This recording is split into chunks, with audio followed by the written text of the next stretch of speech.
Now more than ever, Lowe's knows you don't just want a low price, you want the lowest price. And with our lowest price guarantee, you can count on us for competitive prices on all your home improvement projects. If you find a qualifying lower price somewhere else on the same item, we'll match it. Lowe's, we help, you save. Price match applies to same item. Current price at qualifying retailers. Exclusions and terms apply. Learn how we'll match price at lowes.com/lowest price guarantee.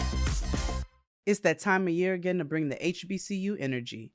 Target has you covered from a range of Black-owned or founded products alongside impactful opportunities to support and invest in the next generation of HBCU excellence. Whether it's homecoming or brunch with the girls, add an exclamation point to the menu with Ghetto Gastro's waffle mix and syrup and Slutty Vegan's tasty dips. Even better, make it a party with fun games like Lyrically Correct and Culture Karaoke. Discover more ways to tap in with Black-owned or founded products for your next social gathering. And oh, by the way, did you know Target is bringing back the HBCU Design Challenge? A creative competition pairing HBCU students with Target mentors. Keep an eye out for Target Scholars as well, a scholastic program offering financial assistance and internship opportunities for HBCU students. Hey, so I heard from a little birdie that Illuminating Intersectionality is coming back. Oh, yes. It's me. So Illuminating Intersectionality Season 2 is coming back. We just got out the studio, actually.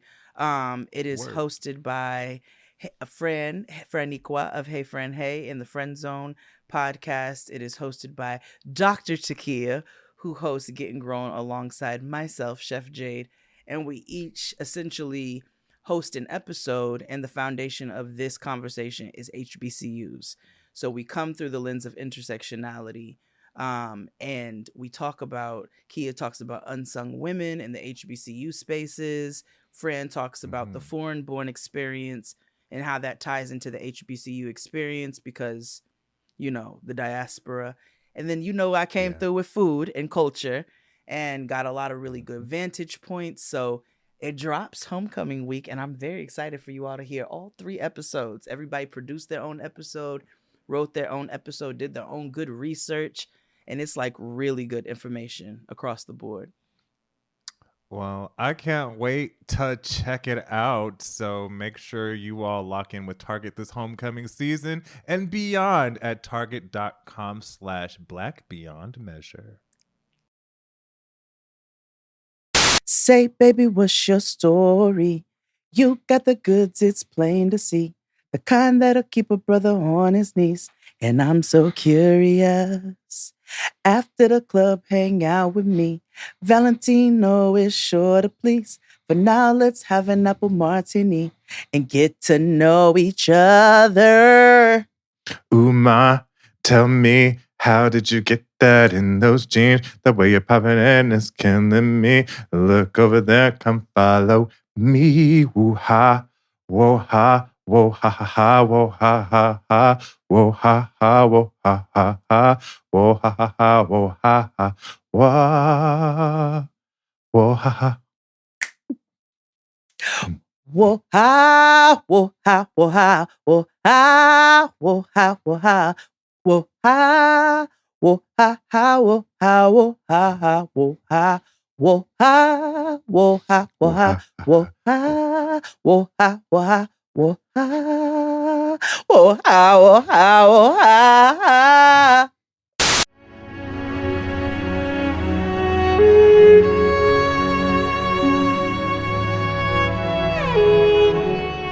Yeah. Hey everybody, welcome back to the Blackest Show About Nothing. Is Jade and XD. I am your host, XD, aka Kamora Lee Simmons. I'm sorry.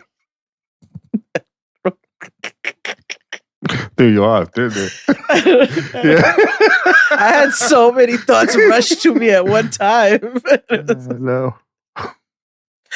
Just giving honor and reverence to my queen. Yeah, you are. You're Taurus queen. I guess I should give reference to a Virgo queen. And it would be too easy to say Beyonce. So I'll just say I'm Jade, a.k.a. Ludacris.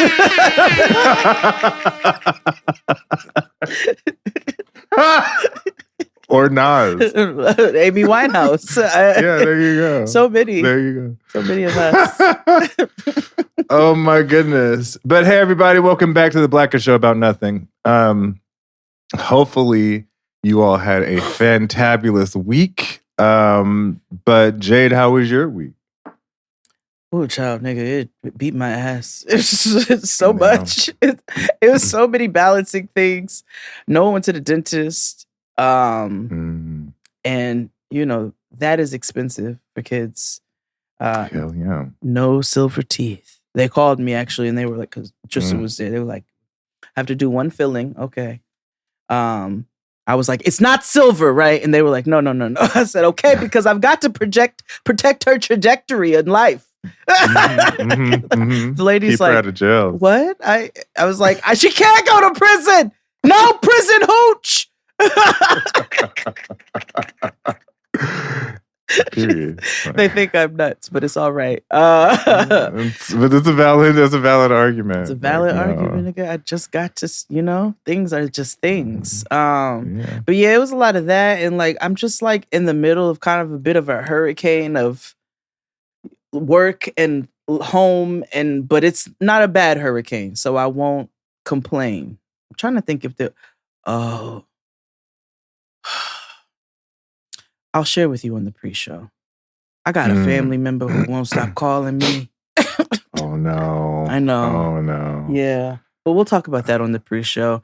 I had to go to Houston for 36 hours to go get my eyebrows touched up. You got to have it one touch up after you get the initial micro shading, and then you're good for like an extended period of time, 1.5 to like 2.5, whatever. So I had to go down there, see my good friend Nikki, NL Makeup, Plentiful Brows, book your appointment today. And what happened? It was raining cats and dogs. I got stuck down there a little longer than I intended to. I realized, I think this really solidified how much I hate Atlanta's airport, because I then had to fly to Atlanta. It was like a whole to do. Thing. It was a whole to do. But that was my week. It was just a lot of like. How was your week? It was good. It was busy.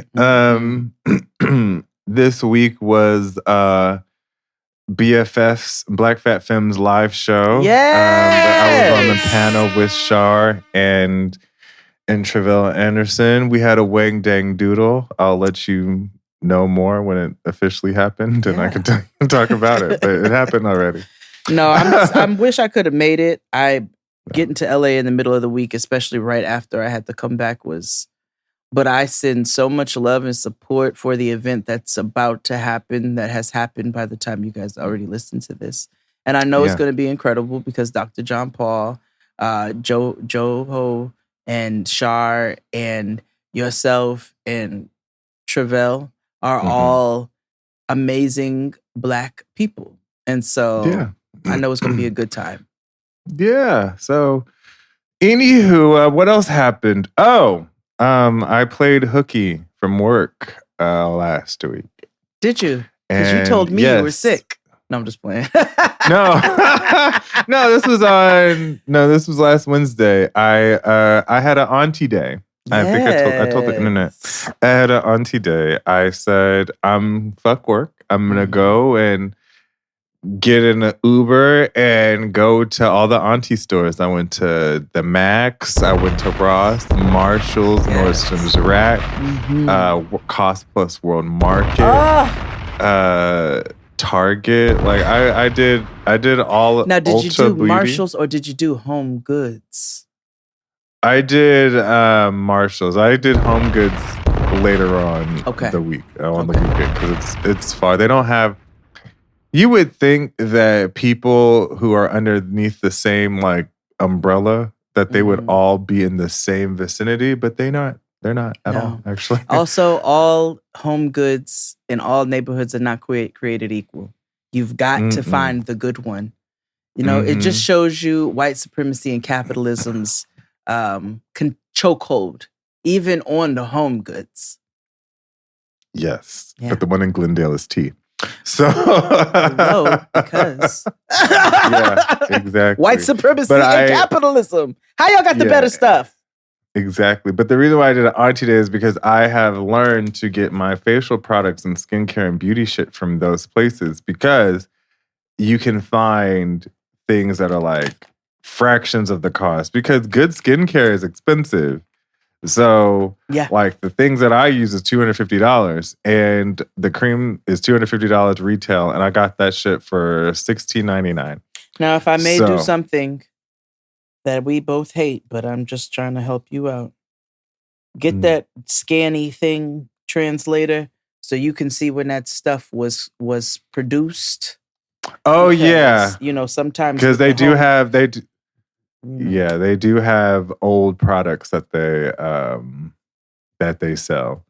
But they typically, the expensive stuff has the expiration date on it. Oh, okay. All right, bet. So it's pretty legit. But I do hear you, because they do sell regular drugstore stuff in. And it's like, them, and it'd be like, on top of food goods and all kind. You got to make sure stuff is. Because let me tell you something I won't be doing.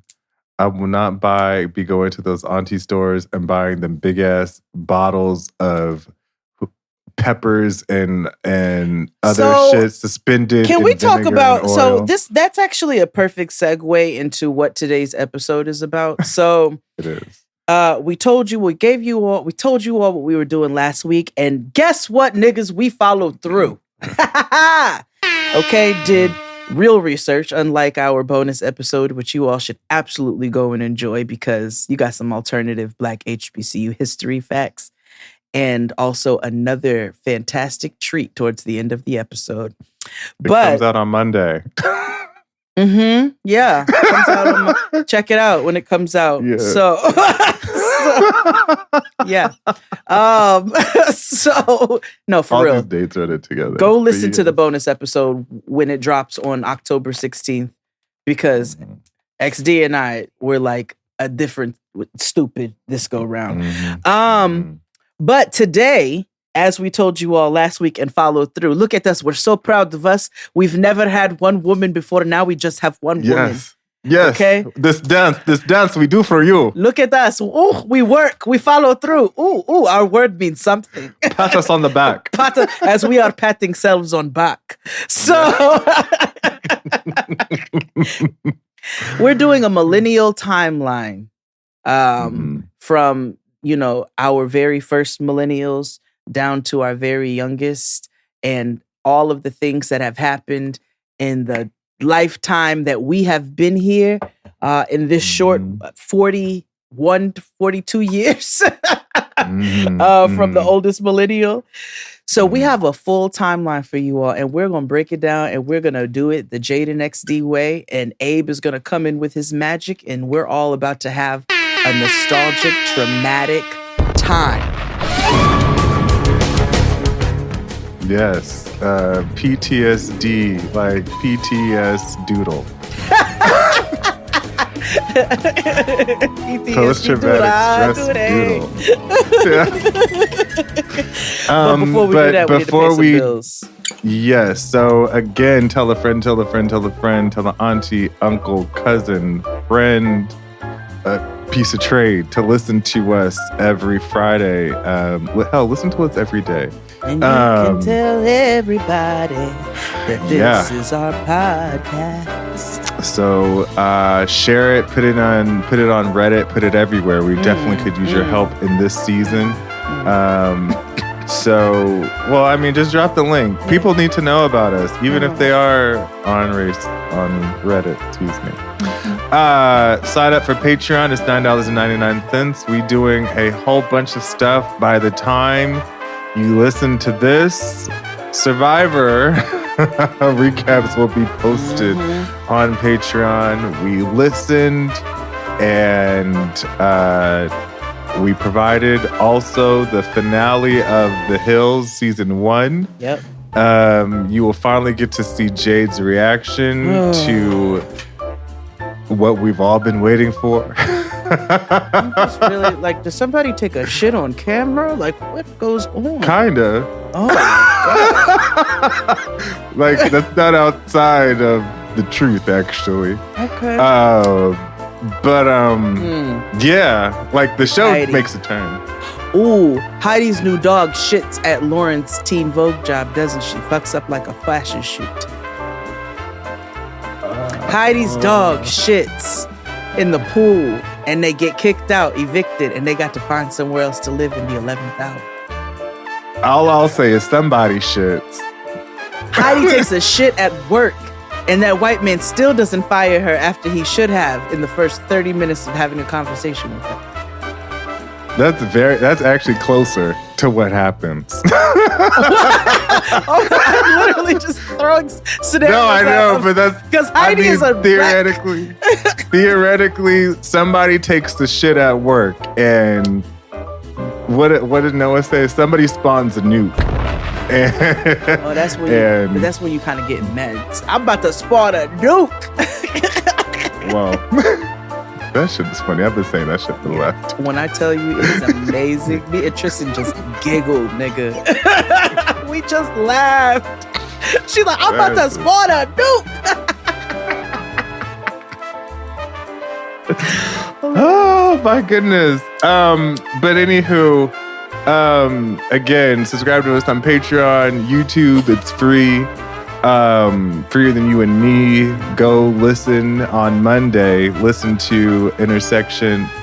God, what is wrong with me today? Illuminating Please. intersectionality, nigga. Stop fucking up my program. Sorry.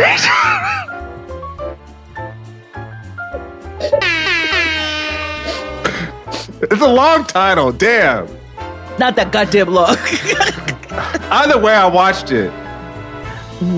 So I have an announcement for you all. Ooh.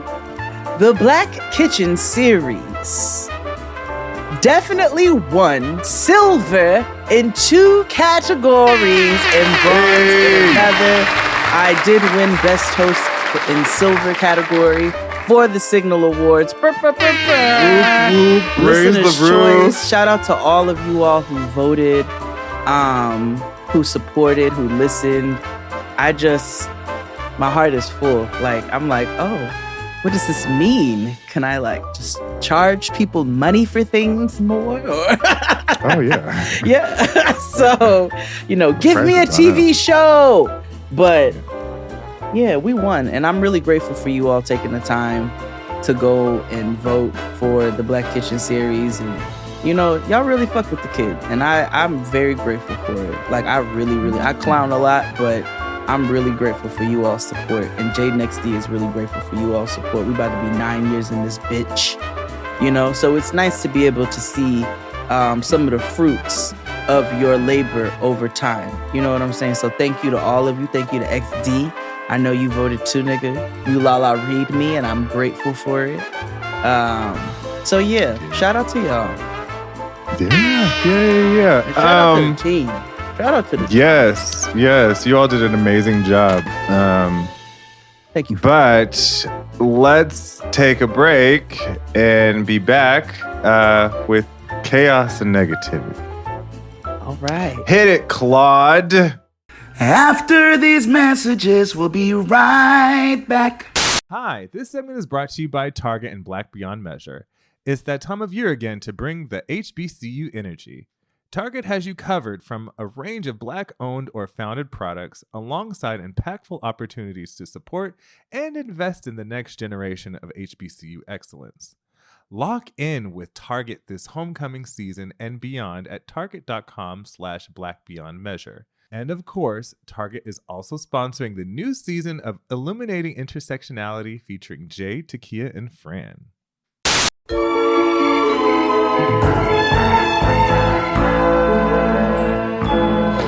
And we're black, talking about traumatic, shit. PTS doodle is what we're having here today. PTS dookie. Yeah. A very millennial word also. Mm-hmm.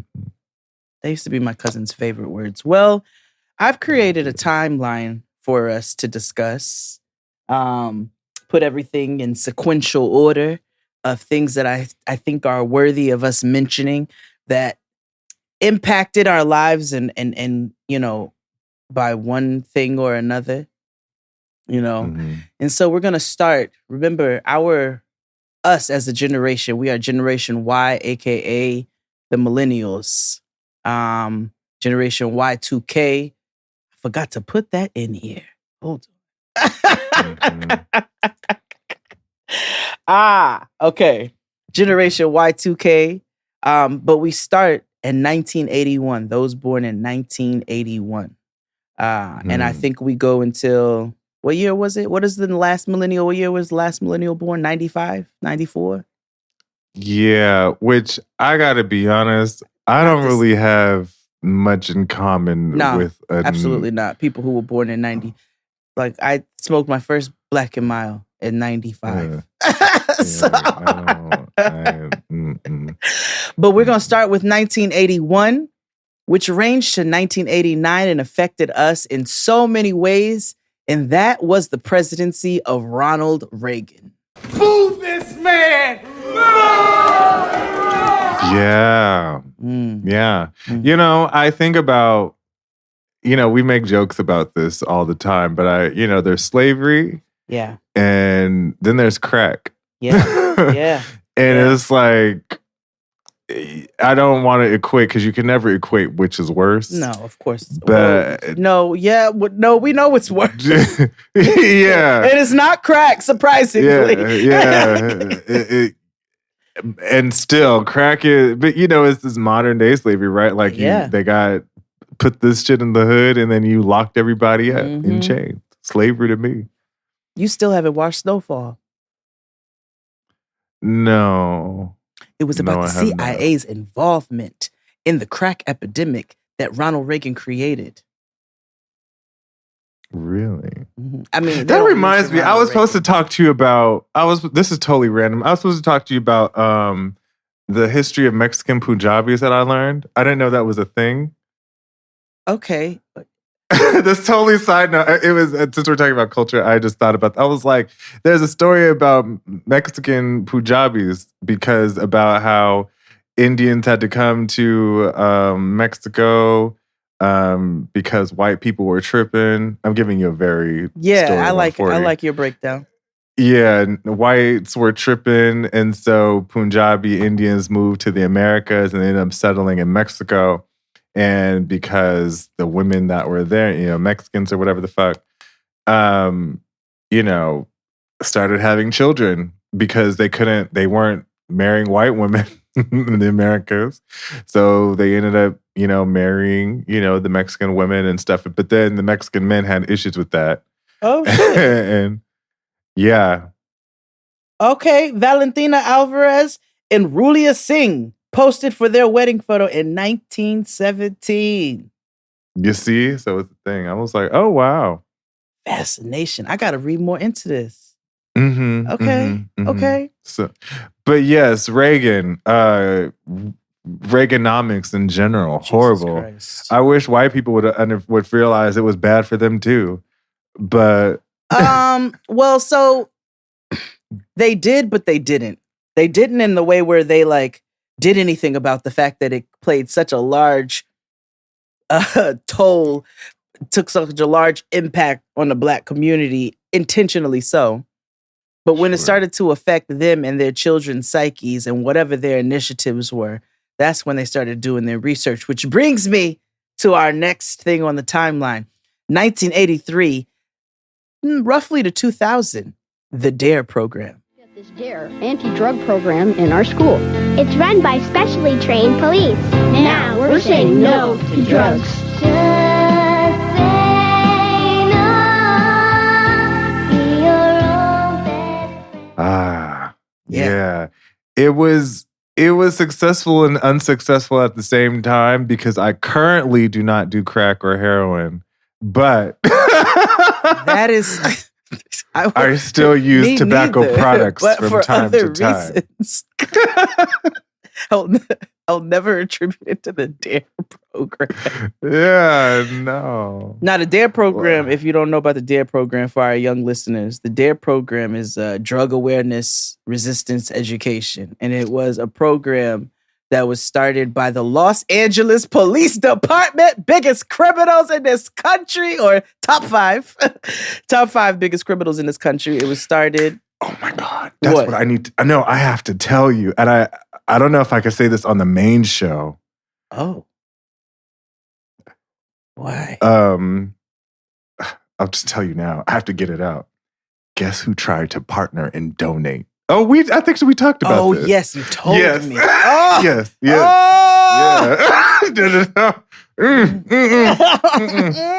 They be trying to infiltrate. Okay, y'all, let go of the soda cans. Don't talk to those people. But the DARE program was started by the LAPD, and it was supposed to be this initiative that kept youth away from drugs and gang violence, which was prominent in the early 90s, but also a facet of white supremacy and how they took a toll on the Black community and like to pit us against one another. And so the corrupt LAPD created this program, which then infected almost 75% of the rest of the country. And then somewhere in the early aughts started to infiltrate the UK, which that's the opposite direction of how this originally happened. But so they created this program where police officers would show up to schools and talk to the youth. And sometimes they'd show up driving the cars that they confiscated from the drug dealers. And they would have these workbooks that they would paint as like, you can color it and you can da-da-da. And it would have these little stories about these kids who were either drinking or smoking weed or prostituting or whatever the fuck. And they would say, hey, yeah, this is bad stuff. And here's a fun way for us to describe it to you so that you stay away. And then, snitch. I remember like vividly when DARE would come, and mind you, they didn't come all the time. It was literally like a 1 or 2 day thing a year, and it would be like what's it called when they not a conference? What's the shit called when you bring all the kids together? An assembly. Yeah, thank you. Yeah, it was like an assembly and whatever weird thing. But for us, I remember 1 year because it only happened twice, actually. Once when I was in kindergarten, the other one was I was in 2nd grade, I think. And they had, because I'll never forget the kindergarten one, because that was the day they brought the snake to school, and my grandmother had a fit. That's the first time I heard my grandmother cursed. I was like, ooh, I didn't know you could string them words together. Because why the fuck would you bring a boa constrictor and we're talking about drugs and alcohol and shit? What does that have to do with anything? They probably confiscated the boa constrictor from the drug dealers. And probably. Then we got to call animal protection. Police officers think they can do anything, go pee in the damn subway without buying anything. I hate them all. I hate them all. Yeah. The second time, we had an assembly, but I don't know. The cop came and then they brought a boa constrictor. It was so stupid. I was like, what does this have to do with anything? But I will say, when I told you, like, it, around the late 90s, early 2000s is when, psychologists started doing their good digging into the DARE program. And that's where you were talking about how white people don't care about stuff that don't affect them. That's where they start. Well, this is affecting our youth in this way, this way, this way, and this way. And then that's when it started to lose revenue, sponsorship, and all of that. And not be as prominent as it was, but us, especially the quote unquote geriatric millennials, is there another phrase? Is there another phrase? But OG millennials. OG millennials, we vividly remember the DARE program being a big thing. Wow, with that stupid dog. That dumbass fucking dog. And those dumb fucking workbooks with those little sneery looking characters that look like the little boy that pees on the back of the pickup trucks. Yeah, like Calvin and Hobbes. Yeah. They would all look like that. And it's like, oh, you want to smoke a joint? Oh, mom, he tried to get me to smoke a joint. You shouldn't smoke a joint. And then like they swore smoking weed was like an act of terror. Like a joint was a weapon of mass destruction. Oh, just you hold on. We're going to get there soon on this timeline. But it ain't through the DARE program. Next up, 1986. Now remember, I did the range. Arrived. I did the range for Ronald Reagan. I did the range for DARE because but the start year, 81 for Reagan, 83 for DARE. 1986, the Space Challenger disaster. Again, to repeat, we have a report relayed through the flight dynamics officer that the vehicle has exploded. We are now looking at all the contingency operations and awaiting word from any recovery forces in the downrange field. Yeah, it was wild because that anniversary came up not too long ago and people were talking about it. If you aren't aware of the Challenger, TLDR spaceship blew up on the way to on launch. Yep, I think it made it like 10 seconds, 10 seconds in, maybe 12. And it was wild because it was the first time they introduced like a teacher program. They had like this teacher program, and so they had like a couple of women on it, you know. Yep. This new program, then all of a sudden, gone. 7 people gone. Just combust. And it was one of the first few televised space launches. Because now they launch into space every fucking hour, like it's a Delta. But back then, it was like a big thing. Please, everything is a press conference. Eric Adams and those stupid fucking dogs. Like, I am tired. I live 2,800 miles away, and I'm tired of Eric Adams. I see that nigga every day. When I tell you, out he here choked on his doing spit in his sleep, and nobody was there to help, I wouldn't be mad. If they would bring back like club photography, like he would be in there, like absolutely. Was it like days and nights in his just in the club, pointing at niggas. Yeah, no, saluting. I'm over it. I'm fully over it. This nigga wears button ups and got embroidered shit on the back top that says mayor. Like, it's just gaudy nigga shit that I just can't. Yeah, I hate it. You want to hear me get anti-black? I'll talk about Eric Adams. So and I don't got I don't feel two ways about it, okay? Code 10. We got a hungry looking nigga at the mayor's desk. Hang that nigga now. I got the rope right here. And shoot them robot dogs. So, which is another thing. I was like, what is going on in my city? Black Mirror, nigga, that's what's happening. Black fucking Mirror by a black nigga who is trying to ruin our lives. Do you know I was driving down Eastern Parkway the other day? Driving down Eastern Parkway, and what do they have going on? A fucking stop and frisk, checkpoint. On Eastern Parkway? In general, checkpoints, they like Bloomberg got, I mean, de Blasio got rid of checkpoints. Oh, I didn't know that. Eric Adams brought them back because they were part of stop and frisk. The checkpoints are to stop. They only do them in predominantly black neighborhoods because they used to do them in Bed-Stuy on Tompkins, right by the projects. They would do them right there. They would do them in Flatbush, and they did it the other day on Eastern Parkway, like between Crown Heights when you're getting into Flatbush. And so they had a bunch, and they pull the cars over randomly, and they ask you for your ID and your insurance and your this and that, and they're essentially just checking to see who's in the system so they can arrest as many niggas as possible.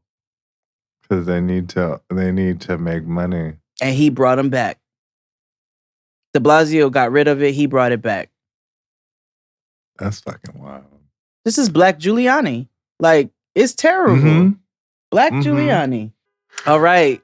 1990, that was the goal for it. That was also George Bush Sr. That's when he was in office, who I met when I was 7. Oh, I'm sorry to hear that. I know. And when you 7, it's like, I'm meeting the president.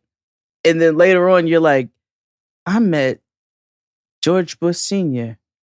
Why didn't I spawn a nuke? It's like me when as a kid, I used to be a fan of Hulk Hogan. And then I realized that Hulk Hogan is big and racist. So, which, wow, what a time. He says, yeah. Because next up, yes, because he loves to say nigger. And 1992, there's a movie that came out. It was Today is a good day. 1992, a movie dropped. If you haven't already heard this, you may go Google right now. What black space movie came out in 1992? If you already know, then you know that it is Gay Niggers from Outer Space. Attention. Check all systems operative and keep an eye on the protometers. Let's get the map on the asteroid screen. Ready for email termination. The area they call Russia. Give us information about that. Yes. Which I tweeted the full-length film. All 26 minutes can be found on x.com/Xavier Delow or twitter.com/Xavier Delow, whatever you choose to call it. If you look at my media section, it is all 26 minutes and 30 seconds of Gay Niggers in Outer Space. Which is a Dutch indie film. Released through France, which is so weird. About black men, aliens? Or no, black men who are trying to get away from women and go to the planet Anus. Mm-hmm. Yeah. Mm-hmm. It was low-key like the premise of Star Booty by RuPaul.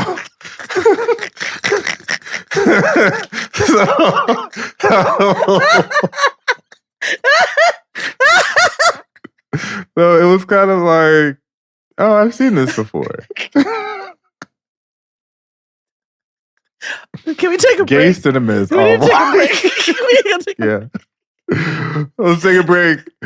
We'll be back after this. Hit it, Claude. After these messages, we'll be right back. Once again, this segment was brought to you by Target and Black Beyond Measure.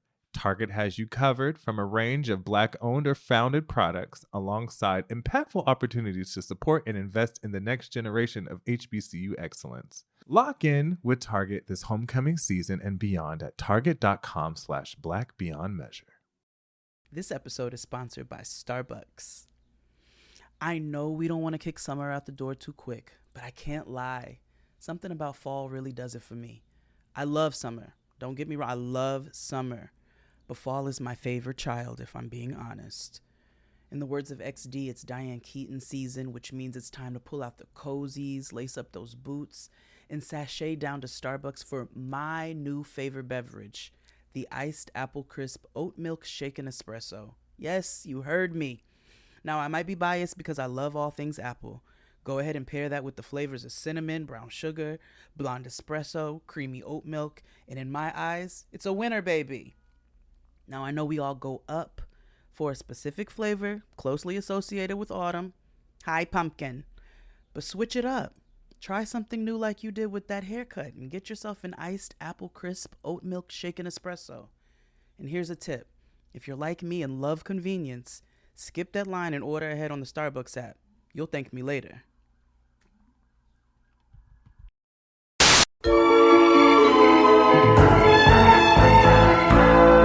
And we're black. We're going through, the timelines of our lives, having a PTS doodle. Here on Generation Y ? Yeah, here on Jade and Oh, yeah. Okay, that's too complicated. Yeah, yes. All right. It's just called Gen Y, WHY. So we left off 1992 with Gay Niggers from Outer Space, the movie. That's also a specific date I remember that spawned the phrase, can't we all just get along? Ah! There you go, in addition to the list. Yeah. Did you watch OJ's 30 for 30? Absolutely. But yeah. If you guys have not, that's something you should watch. I know we talk about OJ in a cultural sense or whatever, but that was a really good documentary. Very much so. About the context of what LA was going through at the time, which makes a lot of sense why the church COS operates the way it does. Yeah, now that I think about it. At their celebrity center. Because we had a conversation about how why the verdict the way it went. To quell some of what was happening at Watts and the racial tensions in LA and Rodney King and things like that. But yeah, why can't we all just get along? Rodney King, the Booker T. Washington of Los Angeles.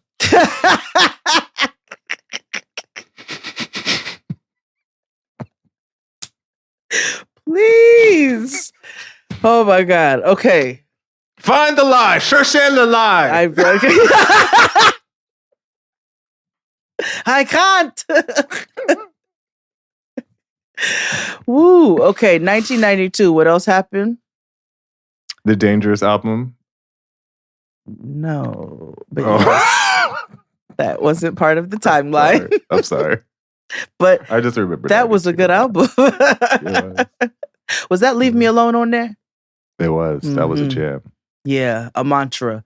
92 gave us The Real World. This is the true story.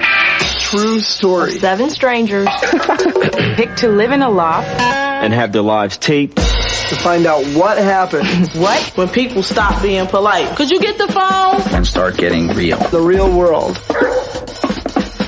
7 strangers picked to live in a house. Now, sometimes The Real World is mistaken as the first reality television show or first reality show to exist, and it's not. The first reality show was actually Candid Camera, which started on the radio in 1947. Smile, you're on Candid Camera. I didn't know that. That's interesting. Yes. But how would you do Candid Camera on the radio? Don't fucking know, but they did it 1947. I didn't fucking do it. That's interesting. But it's something we can do a deep dive into on Patreon. Yeah. Like radio programming. Like what were they? What was their level of entertainment back then? Ooh, that's a good Patreon episode. We're gonna do that. We need to do some of our what's it called? Our rabbit hole stuff, but bloomed out and put that on Patreon. Yeah, because I was talking yesterday the Frasier reboot premiered, and so I realized it's a rare occasion that you have somebody in television playing the same character for 40 years and you get to see the character arc progress over the 40 years. And there's only 2 people that's ever been able to do that. And that's Kelsey Grammer with Frasier and Lucille Ball as Lucy. Yeah. So, and we see Lucy's trajectory in life because her life was television. Right. Godmother of television, honestly. Yeah. And so we need to do. Like I know people talk about like, oh, I never watched this because ain't nothing but there wasn't no black people in it. Blah, blah, blah, blah, blah. But I feel like I Love Lucy is one of those. She has such an interesting story. Yeah. And like abuse with her crazy nigga Desilu, which was also interesting because he had to combat this idea of whiteness and Cuban because because y'all.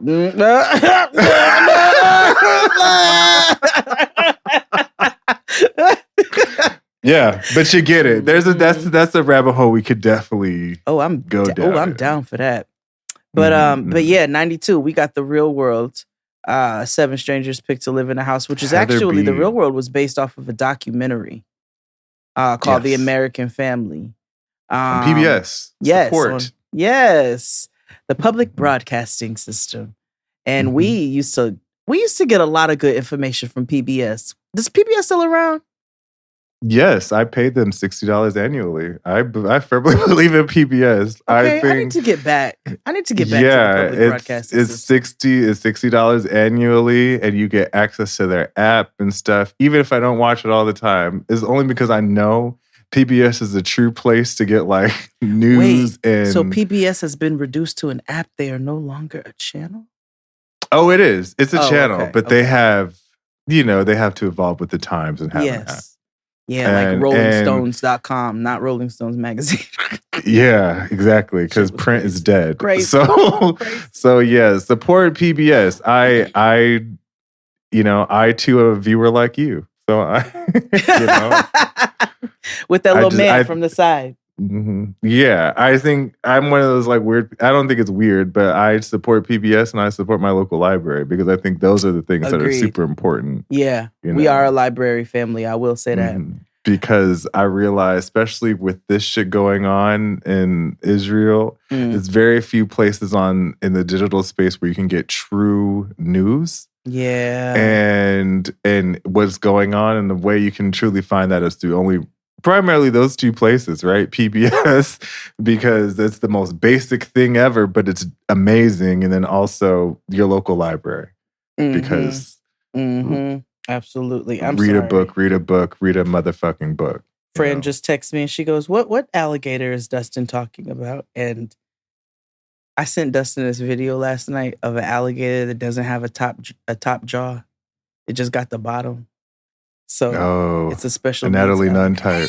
Oh, sorry. It's so Fran just texted me. She's like, what is he talking about? What is this?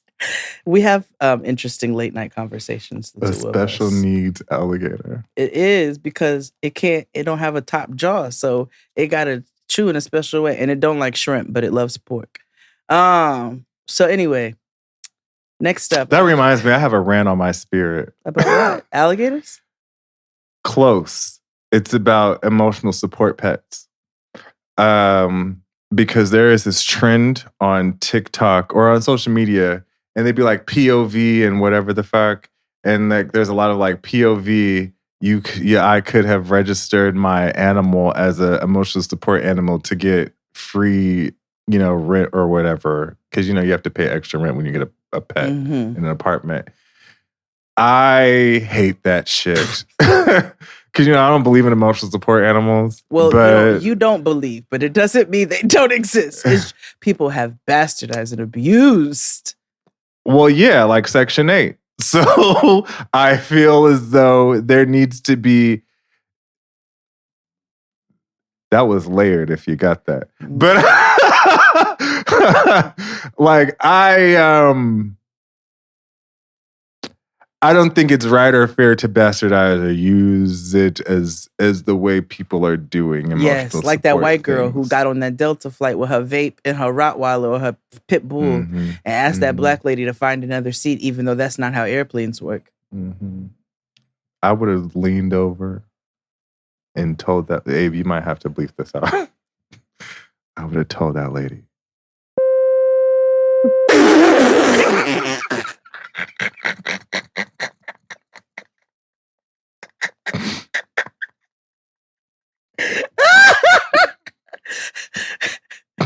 Listen, don't. Like, people have audacity. That's why people are like someone asked, like, what's your unpopular opinion about planes? I was like, yes, we talk about first class or whatever, but there's always going to be one white with their shoes off in the plane, like in your section. Did you ever see that little black boy who was reacting to that white person's feet or his armrest? But I'm sure it was. And his dad was filming it, crying, laughing. He was like, and they stink. It was like, get your fucking feet out of my space. What were you raised by? An elk? Like, right. Ew. Jackals. Jackals, I tell you. I did that. One white man, though, somebody put their little nasty feet up under his seat all the way where they reached it. He poured his bottled water on it and moved. Mm-hmm. All right, next up. Sorry. 94, 95. The O.J. Simpson chase and trial. The intersection of the 5 and the 91 freeway. One thing we have been noticing, again, it's a very slow pursuit, followed by numerous highway patrol vehicles. But because of the intensity, it seems like people have heard about what's going on.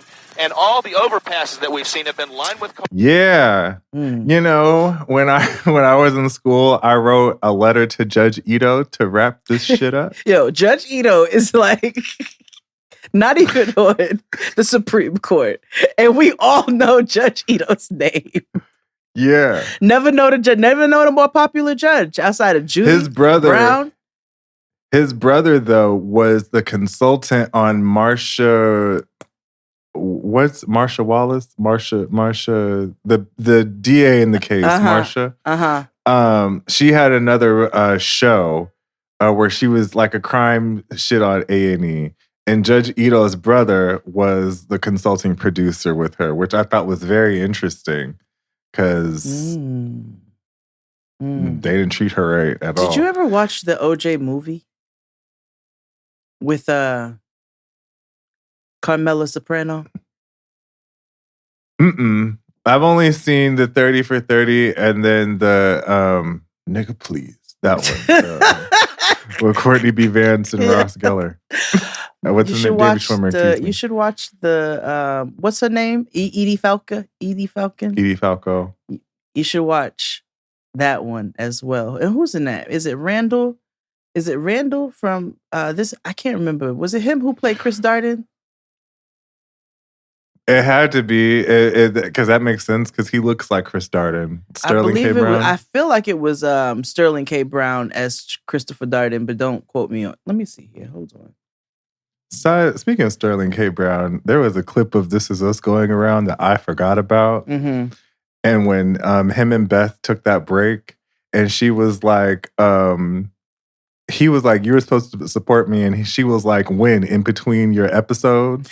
Oh, it was American Crime Story. And it wasn't a movie. It was American Crime Story. Yeah, it was like American Crime Story. It was the same. That was the same. That's what I watched with Cuba and Courtney B. Vance. Yeah. Sarah Paulson, who... amazing actress. But you know what, though? We never put her in the same pantheon as Michael Ealy, and we should, as actors who they did some evil shit and you should never forget, because I randomly remembered her scenes in 12 Years a Slave, and I was like, oh shit, I forgot I'm supposed to hate you.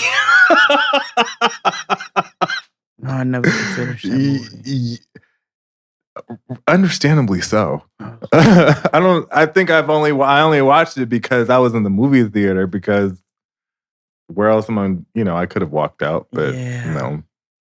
But yeah, Sarah Paulson is one of those people, amazing, but I should not trust you. Because you played that role too well. But yeah, O.J. Simpson, we've talked about it many times over.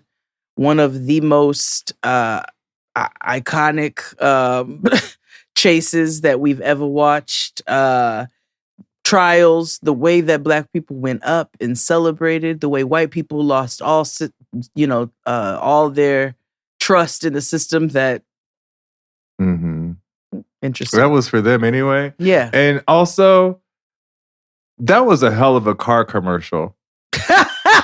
Because the Bronco, let me tell you how the Bronco got a big lotto glow up now. Okay, it's giving. Nobody's even referencing. Yeah, nah. And ironically, I've never seen it in cream or white. I've seen it in all these new other colors, but I don't know if they make it in that. I feel like you low-key have to get it custom colored, because I don't think, because all the Broncos I see now, even like the redo or whatever, they're all some weird like Detroit blue. Yeah. Yeah. Motor City red. Nothing but white Bronco. Oh no, nigga, rare. They're making it in white. I was and I'm mistaken. sure they are. I just haven't never seen it. I just looked it up. That's funny. Wow. I thought that'd be funny though if that was one of their like hard like no's. Yeah. It may not be produced in white. Yeah. But after OJ, also in 1995, rocked us a little bit. The Oklahoma City bombing.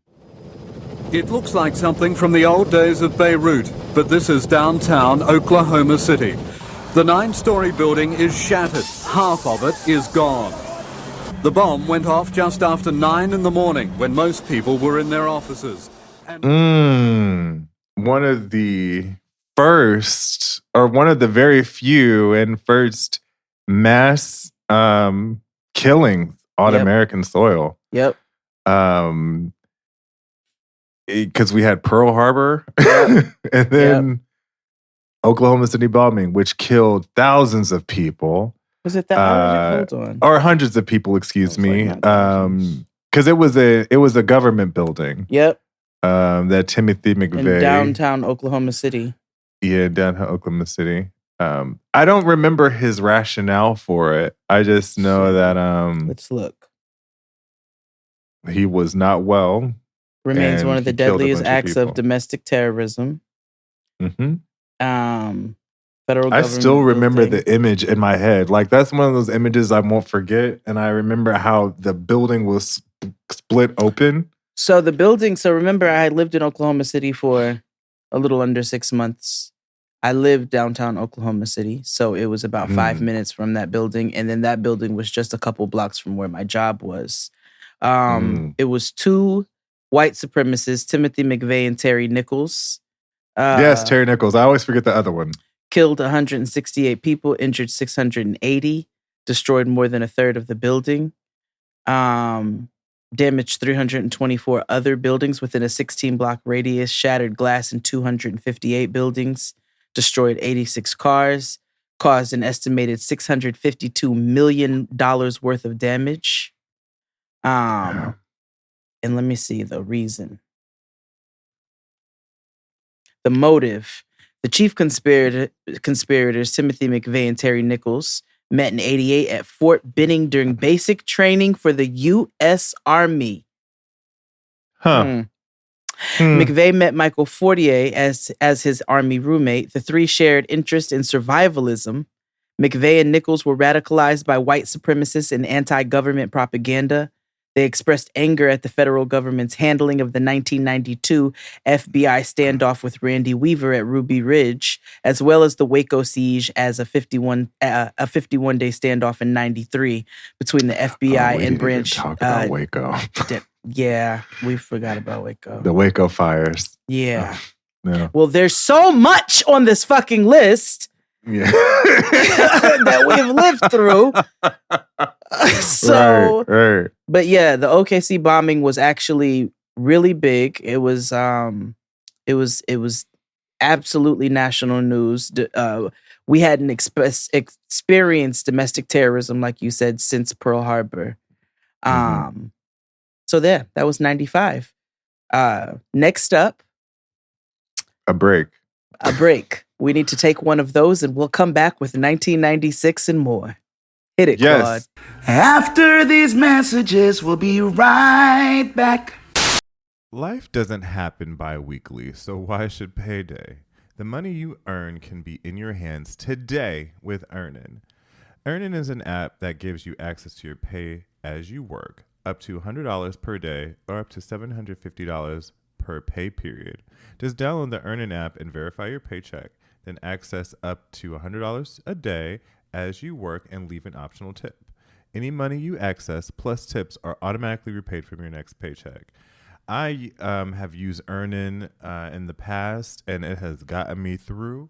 I firmly believe that life doesn't happen bi-weekly, so why should payday? So make Earnin a part of your financial routine and join Earnin's over 3.5 million customers who say, when I think about Earnin, I think about financial stability, security, and it gives me a lot of peace of mind. Download Earnin today, spelled EARNIN, in the Google Play or Apple App Store. When you download the Earnin app, type in Jade XD under podcast. When you sign up, it'll really help the show. Jade XD under podcast. Subject to your available earnings, daily max, and pay period max. See earnin.com/TOS for details. Earnin is a financial technology company, not a bank. Bank products are issued by Evolve Bank and Trust, member FDIC. Did you know that your temperature at night can have one of the greatest impacts on your sleep quality?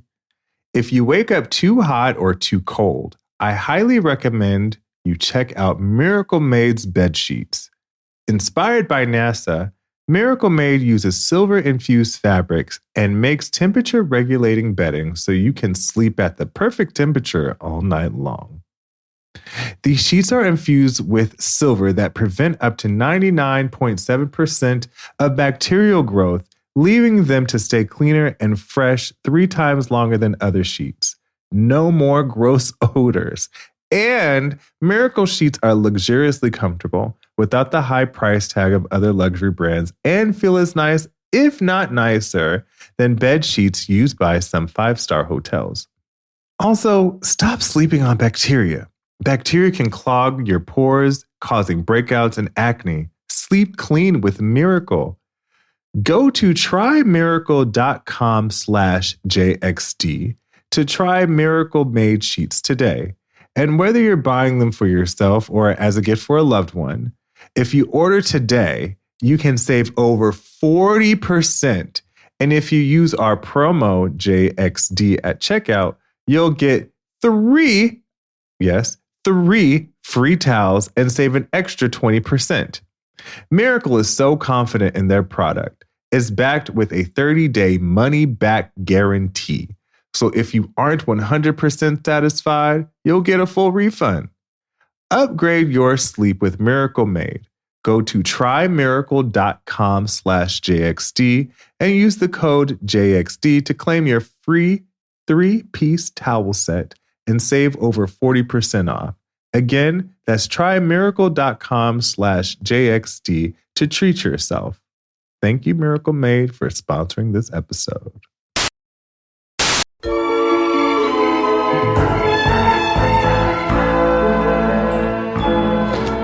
And we're back, talking about the world in which we lived in. Oh, yes.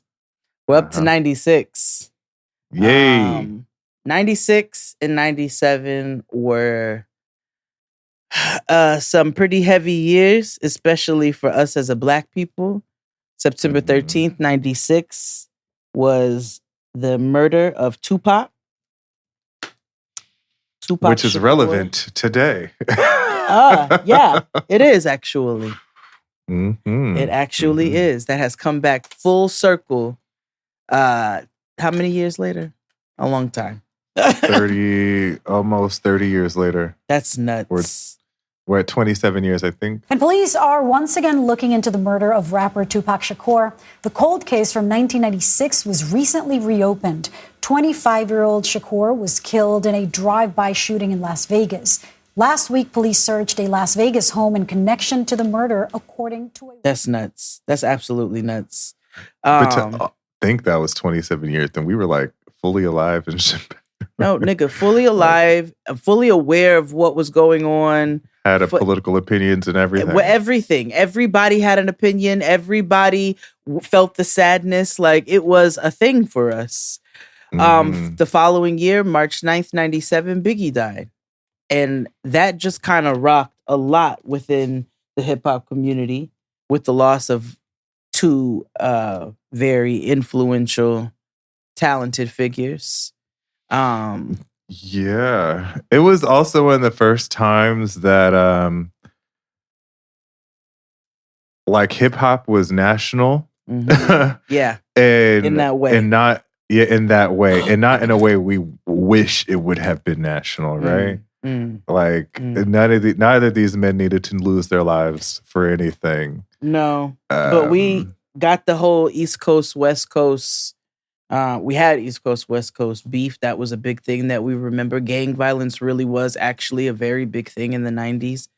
And then we got this weird kind of resolution spearheaded by Snoop and Puff Grim Reaper Daddy Combs. Remember that? Mm-hmm. Yes, that weird little peace treaty agreement, which just confirmed for me what I already believed in my heart to be true. Which is what? And to quote Mary J. Blige, it ain't all roses. It ain't all roses. Oh my God, by the way, so, Dustin and I have our when we have our moments, we do these YouTube rabbit holes where we go down a specific like musical mood that we're in and then all the things that accompanies that. So I've been in an Elton John mood. Oh, good. Saturday night's all right for fighting. Let me tell you something. Goodbye Yellow Brick Road. I watched Mary and Elton John sing a live rendition of I Guess That's Why They Call It the Blues. Nigga! So no good. crumbs. So good. No crumbs. Like I always say. And I guess. The only things in constant in life are death, taxes, and Mary J. Blige. Absolutely.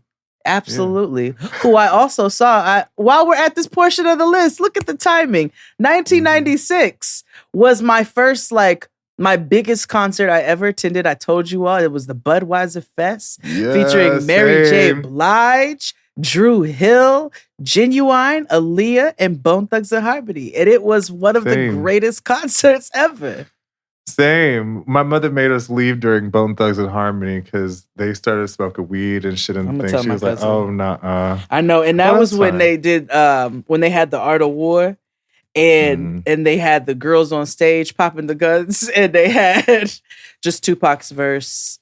I must say, we definitely left. Now I'm surprised your mother didn't leave during the Drew Hill set when they rolled that bed out on stage. I remember that shit too, but no, my mother loved jazz because she loved a big teddy bear that can sing. Oh, that was her pre-Ruben. Yes, although she did not like Ruben Studdard, that was not her. Really?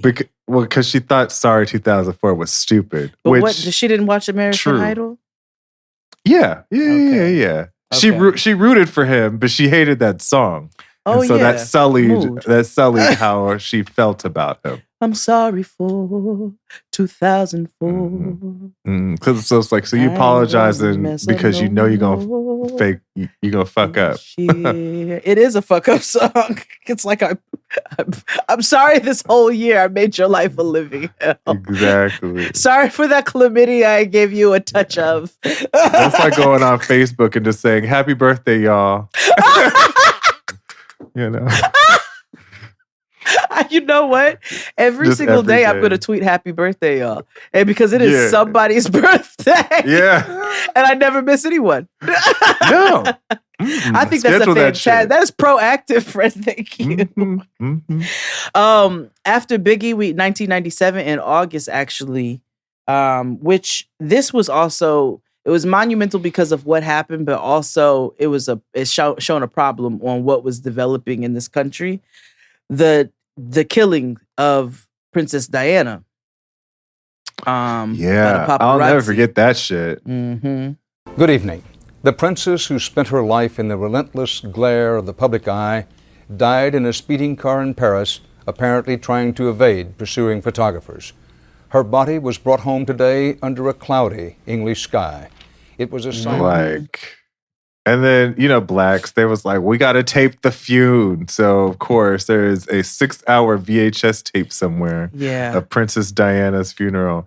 And then the single, Like a Candle in the Elton John.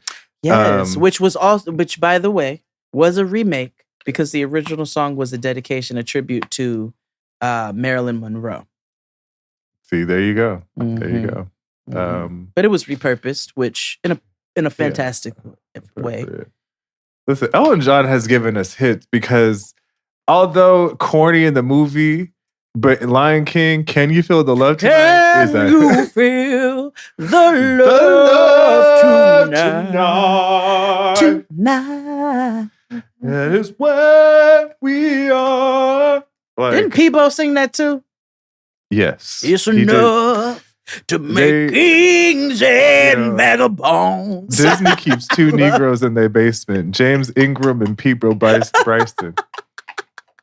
Just how like but I did love Elton's in her basement. Yeah. It's James Ingram and Peebo. Yeah, Peebo, motherfucking Bryson, which I don't know why I always grouped him with Freddie Jackson, but that's another story. I laughed because it was Freddie Jackson's birthday the other day, and I was going to have all the listeners have them tweet you Freddie Jackson. You thought better though, because you knew that wouldn't bode well for you. Yep. I'm so glad you didn't do that, and I didn't have to retaliate. Because I will. I know. And I'll hit harder. But yeah, we got the killing of Princess Diana. Following 1997, 1999. Wait, hold on. That also exposed the true evil of Queen Elizabeth. Oh, because we already knew how, but yes, but it was like, ooh, bitch, it's in stone now. She killed her. Like it was. You killed one of the good ones. She did. And let me tell you something. Harry has never forgotten it. No. You know, I was watching TikTok, and this Muslim woman comedian, I forget her name, but she was talking about how like a ways you can like disappoint white people, how they do you. Be like, just say like, damn, I thought you were one of the good ones. Get them right under their skin. I thought you were one of the good ones. I'm about to start using that damn. Yeah, you all really do act alike. Be like, you one of the good ones. You all right. Yeah, you people. You people. You people. Yeah, you people. That's how you do it. Because they don't respond to racism well, because that doesn't work anymore. You got to be like, damn, you just like them. Yeah, you got to respond with disappointment. Like, yeah. That's how white people don't like that. That's how you tap into guilt. And then if they have none, then that really means you need to watch your back. Oh, absolutely. That means they are a sociopath or a Republican. I told you one of my favorite videos on TikTok or Instagram or whatever is whatever one of them awkward projects they do on the internet, and it was a black girl and a white girl, and the the black girl goes, "My name's Nancy." And the white girl goes, "Oh, that's my aunt's name." She goes, "I was named for my great aunt who was a slave." And the white girl goes, "I'm sorry." Yeah. I told you, that's like when Mark used to walk around New York and just say, "Move, slavery." And white people would just part like the Red Sea down 4th Street. I'm sorry. They start getting hip though, nigga, and they start having a rebuttal. I didn't do it. Let's have fun. Let's have Like, oh, you want to talk about race war? Oh, you want to talk about racism?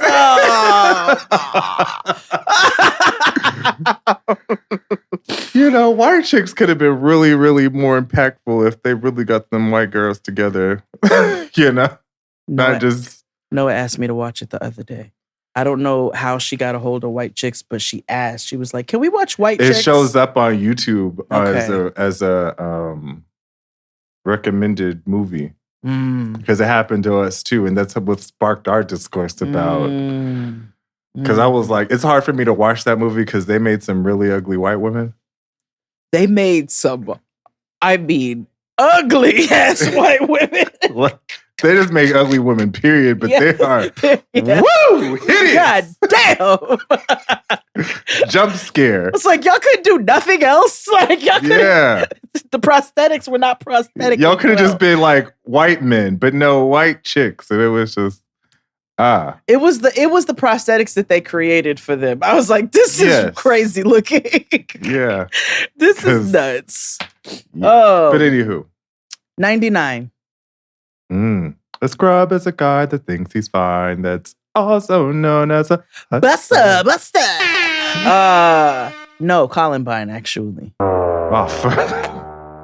All day long, investigators have searched the homes of both teenage killers. In one of them, police say they found bomb-making materials.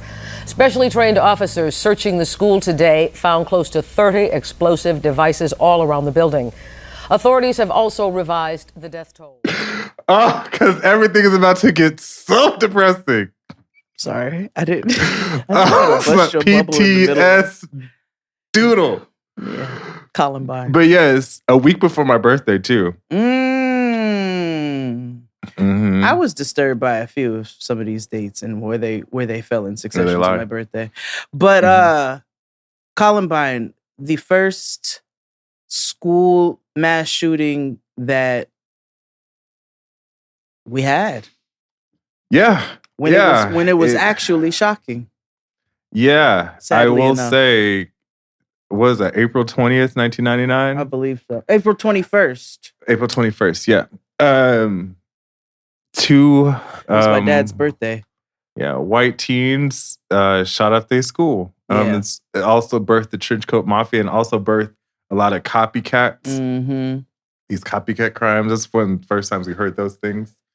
And birthed a phenom that has not gone away and doesn't seem like it's going to go away.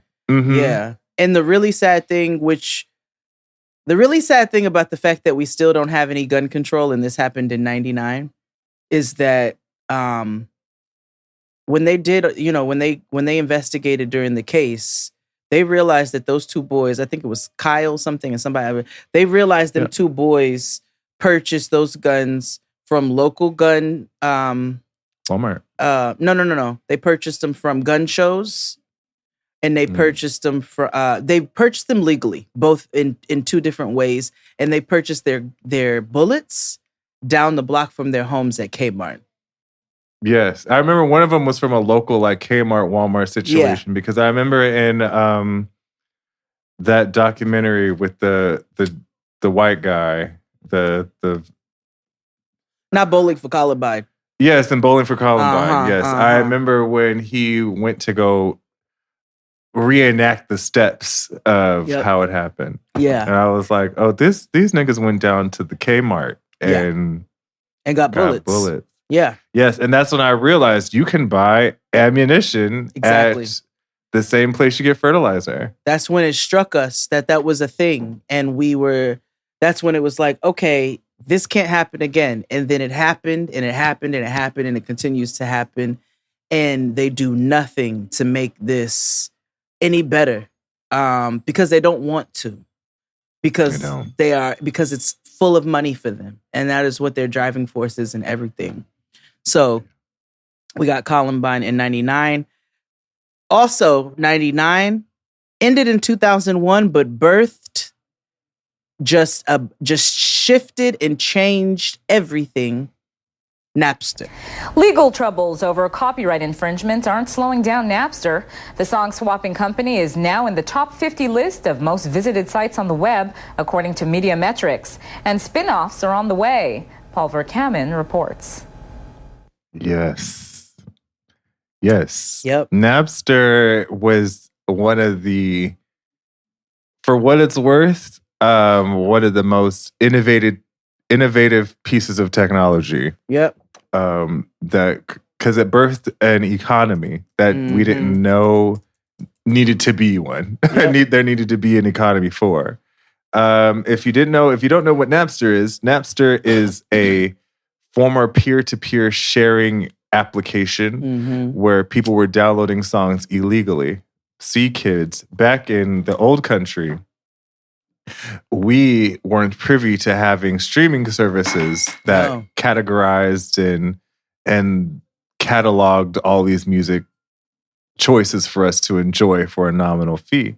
You had to, as I quote Jim Cornette, do some outlaw mud show shit and find these files across the dark interwebs. That was technically the dark web, wasn't it? Yeah, it was, because you're taking files from somebody else's computer and putting them onto your oftentimes own. it would say one thing and it would end up being a Soulja Boy track. Yes, or porn. Yeah. Because that was Yeah. or a computer virus. So you had to be very, very careful. And the good people of Metallica was like, hey, people are stealing. This is some stealing bullshit. music. Yeah. This was also around the time the music industry was being exposed as them not really paying artists. Yep. And so when Metallica caught wind to this, they did a big huff and puff, and which eventually got Napster taken down. But it also spawned a bunch of others like Kazaa and LimeWire and iMeme and those type of things. And eventually Spotify. Yes, eventually Spotify. And, but shout out to iTunes and Apple for leading the charge and realizing that there's a market for this. And so that's when we got iTunes. Yep. For 99 cents. Because before we used to have iPods and we would use that LimeWire and Kazaa. After burning CDs, when we got the iPods, we would put the music from the Kazaa and the LimeWire onto the iPods. So sometimes it would say it was one song, but it really be another. But that is how we obtained a lot of our music, where we were able to listen to it digitally and no longer have to carry CD books and things like that. Like there is music on my computer right now that I have had from high school that I've downloaded in high school, and I still have kept through clouds and hard drives over the last 20 years. Yep. Because, Yeah, because there's stuff that I can't find now that I used to have. You know, some Cormega stuff and shit like that. I'm like, yeah, you're not going to find I can't find that anywhere. And I used to You have might be able to find it on YouTube, but perhaps, and then figure out some sort of ripping something or other. But that was the shift and the change. And I ended up working in the music industry some years later, and it affected all of that. So it continues to affect to this day. After that, enter Y2K. Now entering a new millennium. Please keep all hands and feet inside the vehicle at all times. The future was now. The year 2000, and all the build up to the year 2000, where we were told repeatedly that all the computers would be wiped out, and essentially the earth would reset itself and we might all blow up. Yeah. Do you know what I did? I was watching gay shit. So my mother went to Hallelujah Night, and my grandmother said, I'm retired, because that was her number one excuse for everything. Can't wait until I could say that. And she went to bed. So I could. And so she went to bed, and at the time I heard of this really hot new show called Queer as Folk at the time. And Queer as Folk was airing the first 4 episodes of Queer as Folk. And I was like, understanding what gayness was in the 90s and who I was, because I was about and what that meant 13, 14. And I watched those episodes that night, and I was like, well, I think this is what it is. But then a couple days later, January 2nd, there is a music video that was released. Directed by Paul Hunter. You may or may not know it. It's by an artist named Michael Eugene Archer. A.K.A. D'Angelo. And he wrote a song with the young man called Raphael Sadiq called, it doesn't have a title. Actually. No, it's untitled, actually. Untitled. The unofficial title is How Does It Feel?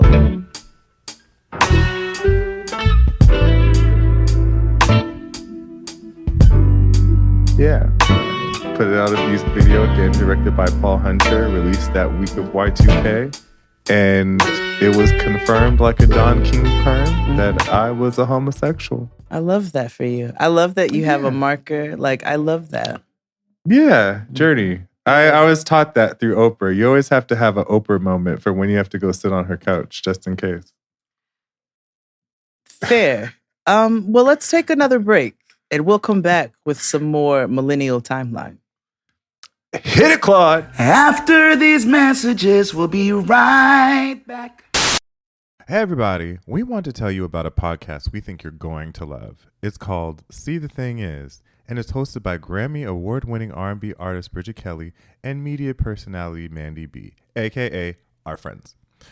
Every week, Bridget Kelly and Mandy B offer grown, honest, and slightly toxic perspectives on all things music, pop culture, and of course, dating and relationships.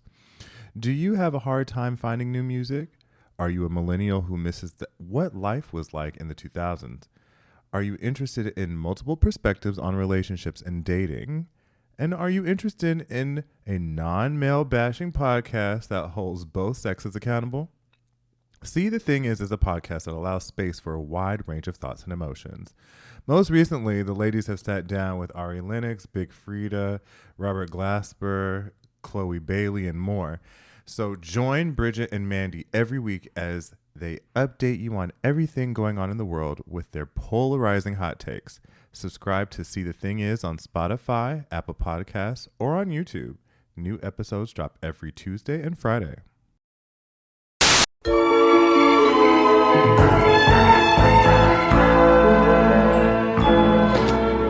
And we're back with Y2K or Generation Y. Why? So we left off with Y2K. Enter the starts of social media and smartphones. Palm Pilots initially. And they started to infiltrate the mainstream, coming through in so many different iterations, from flip, green screens, and all, and so forth and so on, to those that can play Snake and light up and play polyphonic ringtones. And then we started to be able to take pictures on an apparatus that plugs into the phone. And it was like, I can take pictures and it goes straight to my phone. And then they built the camera right in the phone. Yeah. Tech, nigga. And we watched all of it develop, which is the craziest part.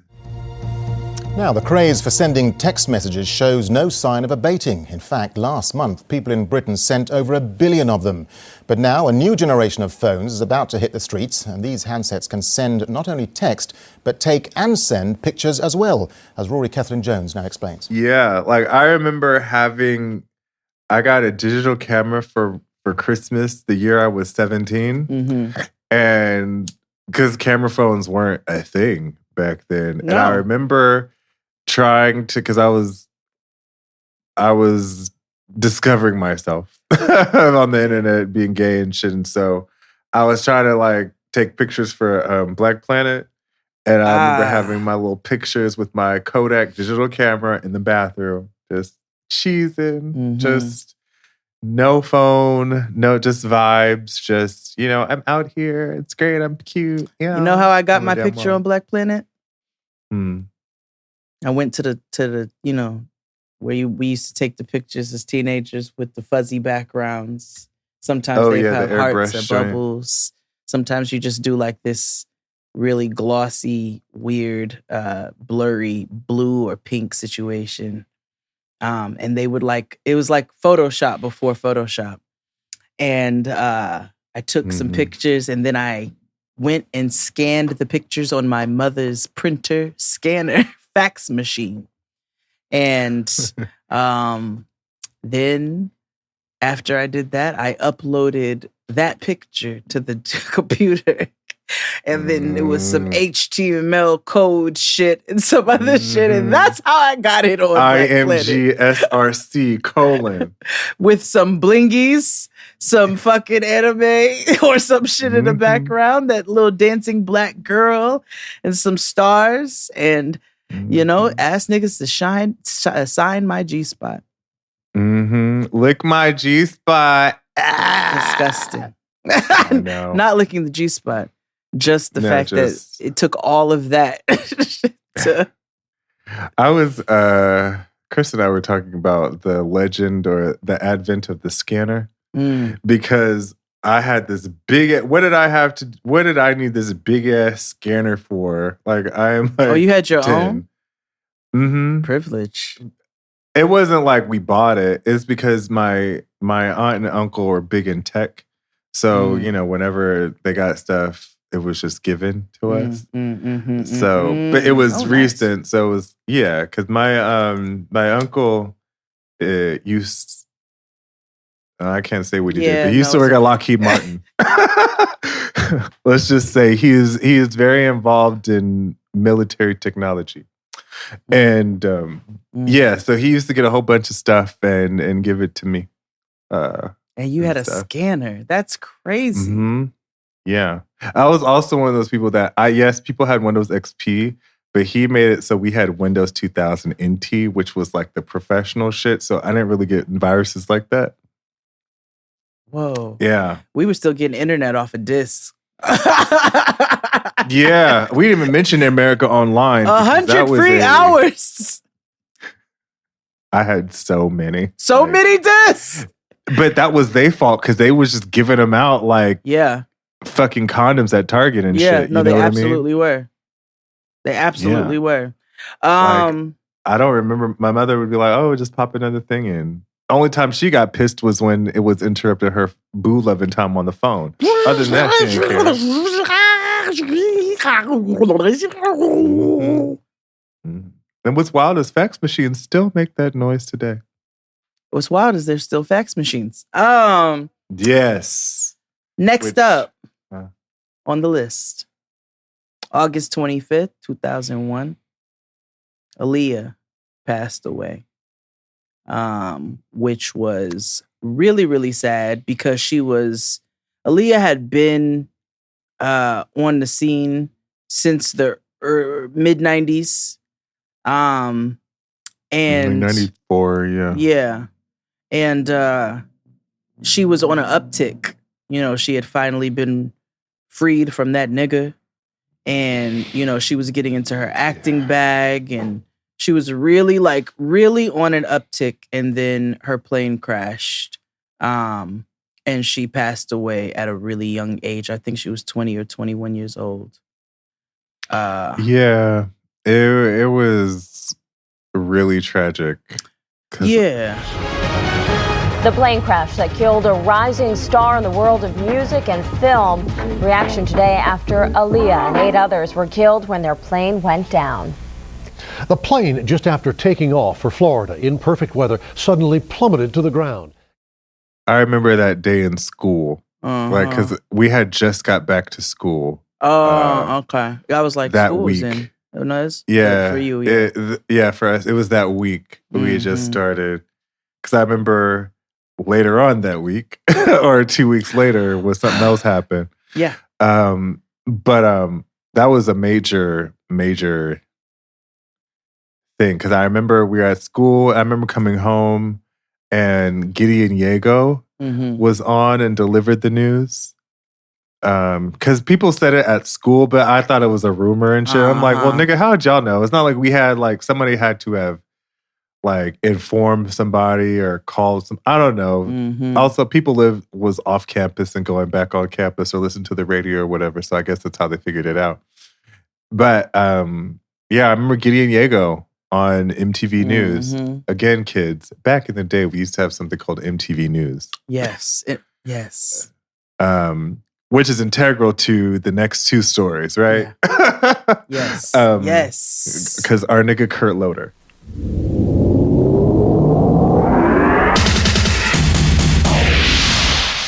I'm Kurt Loder. This is MTV News. For the first time since Wham toured here 3 years ago, George Michael will be playing outdoor stadiums in the U.S. on the just announced. Let me tell you about this white man. He was one of the only ones we trusted. He gave us What's Love Got to Do with It, honestly. He was responsible because he wrote the book I, Tina. Which is... I didn't know that. Which is the biography he wrote with Tina Turner and which spawned What's Love Got to Do with It. Because Kurt Loder was an actual journalist. He just happened to work for MTV. Yes. And I miss music journalism for real. Before TMZ was like a thing, and we had, those weird iPhone alerts that would pop up. Kurt Loder or Sushan Pak or somebody would come and let us know what the breaking... Sharina Al-Shul would come and give us the breaking news. And later on, Sway will come and give us breaking news. And let us know what was happening. And so that's where we found out Aaliyah actually did pass away. It was not a rumor. Because at that time, too, a lot of things that floated, even now with the internet, you know what I mean? You still need to have some sort of confirmation, and that was a confirmation, which then leads us to 2 weeks later on my birthday, 2001, 9/11, the terrorist attacks on the Twin Towers, which we talked about the Oklahoma City bombings, but 9/11 was actually the largest domestic terrorist attack on U.S. soil, or it was the first attack on American soil since Pearl Harbor. Oklahoma City was a domestic act of terrorism. And 9/11 was a domestic act of terrorism. Yeah. But it was the alleged first attack on American soil since Pearl Harbor. Mm-hmm. Everything. It changed the course of global history, right? Because it changed how aviation worked across the globe. It changed national security. It changed how people interacted with one another. It introduced or put the spotlight on Islamophobia. Yes. And Sikh-phobia. Xenophobia. Xenophobia in general. That was the spark of of America's Attitude Era. There was a moment where shit was just America, fuck yeah. And it turned into this nationalist thing when it totally forgot that other people that aren't Americans or born American live here too. My daddy served in the army. We lost his right eye, but he flew a flag out in our yard. Till the day that he died, he wanted my mother, my brother, my sister, and me to grow up and live happy in the land of the... And they all forgot that Americans look different than just regular white folks. Yeah. Which they've tended to, do since the beginning of time. This time. Because it was a wild time, right? They were changing names of stupid shit like French fries. Because Freedom Fries. Yes. Yeah. That was so dumb. Yeah. And it was also scary as fuck, trying to figure out where your family was and what was going on. And we ain't never dealt with anything like that before. So, because I'll never forget the Cribs episode with Russell Simmons and Kimora Lee Simmons Cribs episode. There you go. They lived right across, like from World Trade Center. They were in Tribeca, I believe. They shit was she was in ruined. Tribeca. Yes. Several people, like thousands of people. Here's where I could say homes damaged, people suffered, mesothelioma. That was a commercial that began. That was a train ad until last week. Like, if you were affected by by mesothelioma and attacks of 9/11, which in all honesty, that's not even a joke because Tristan's best friend's mom's partner was that, because that's where he lived pretty much while he was in school, since he was living in Brooklyn technically, but going to school in Queens. When he would stay at his best friend's house, his aunt's partner was part of the cleanup for 9/11 and suffered from mesothelioma and passed away years later. Oh my gosh. Yeah. Yeah, because first of all, New York City is 9 million years old, and every piece of New York City has asbestos in it. So, like, I'm surprised if I further down the long talk about I have mesothelioma. Well, yeah, I used to work at the Times Square Hotel, of course. Yeah. So Yeah. but that was also one of the. I was watching Vice. A Vice special about comedy and 9/11. And the angle was talking about how soon, were we too soon to come back to comedy and enjoying life after 9/11 because of the impact of 9/11, right? How it changed the course of history. It introduced xenophobia, or highlighted even more so the mesothelioma, the cancer, just rebuilding the city, having to live with Bloomberg for another term. Or Giuliani wanted to extend his stay. Like, it was just a lot of shit going on at the time. Yeah. So, 9/11 was It rocked everything. doozy. And even before 9/11, when we would travel, TSA was not what it is today. It was metal detector and a belt.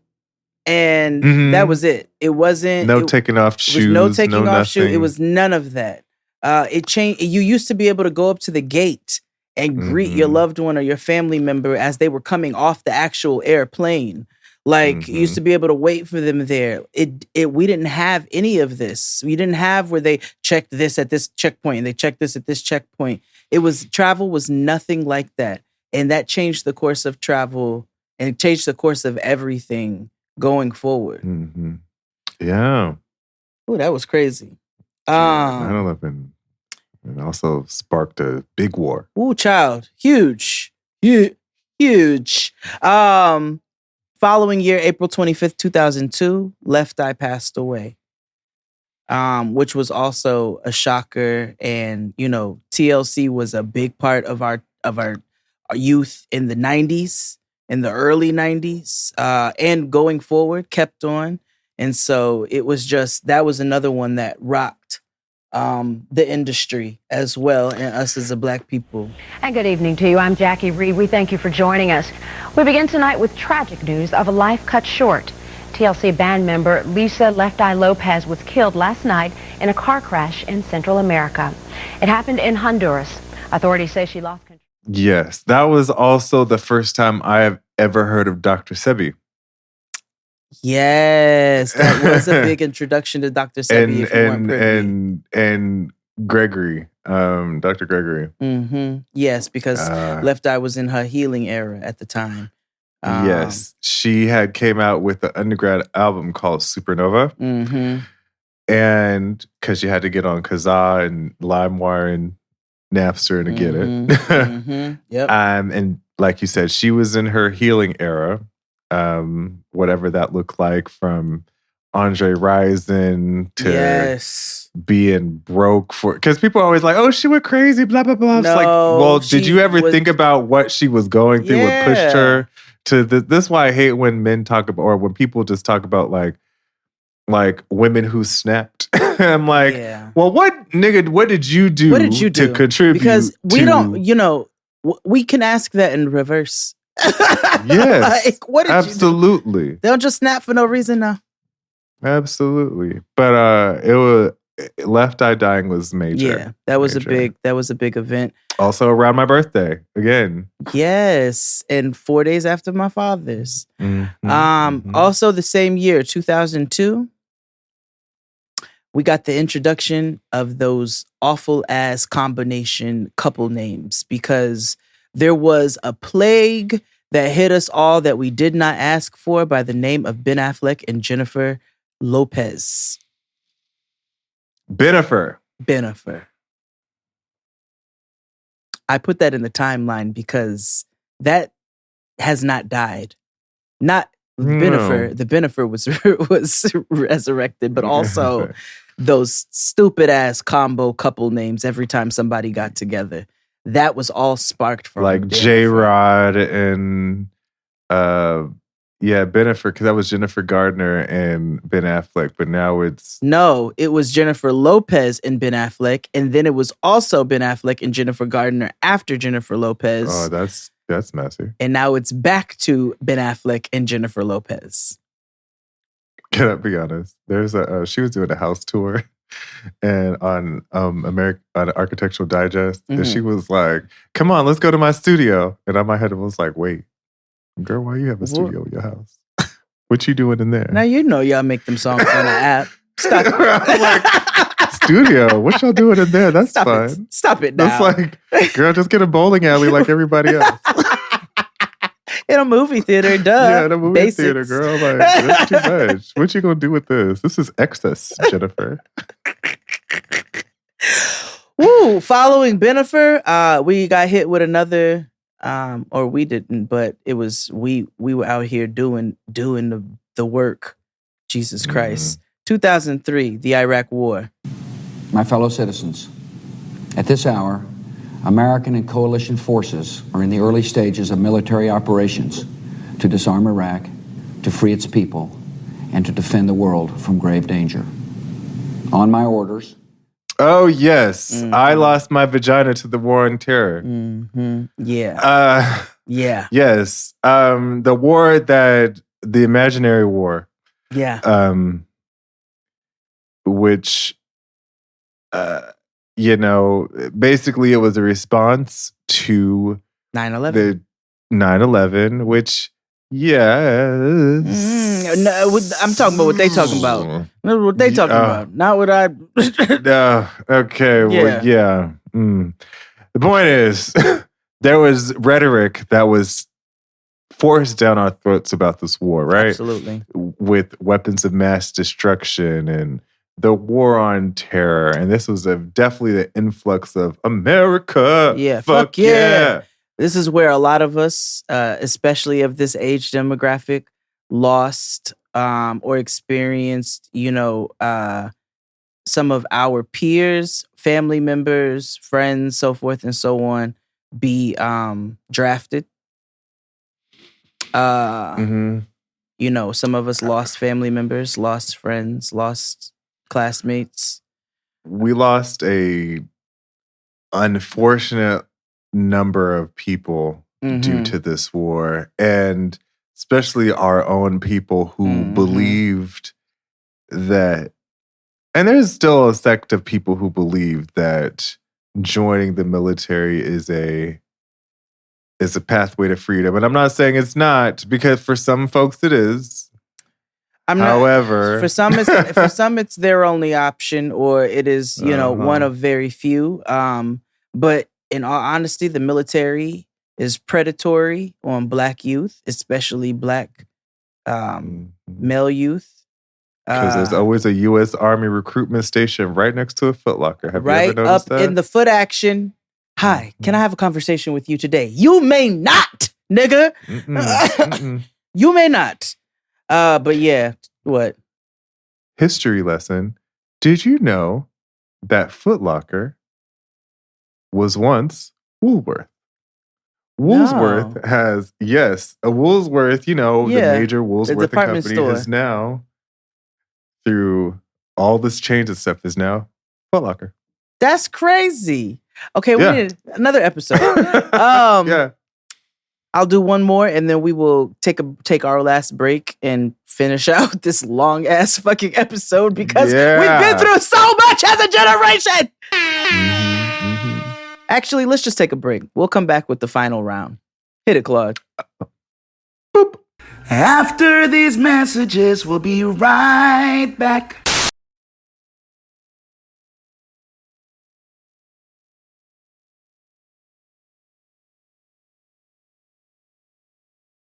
It's that time of year again to bring the HBCU energy. Target has you covered from a range of Black-owned or founded products, alongside impactful opportunities to support and invest in the next generation of HBCU excellence. Whether it's homecoming or brunch with the girls, add an exclamation point to the menu with Ghetto Gastro's waffle mix and syrup and Slutty Vegan's tasty dips.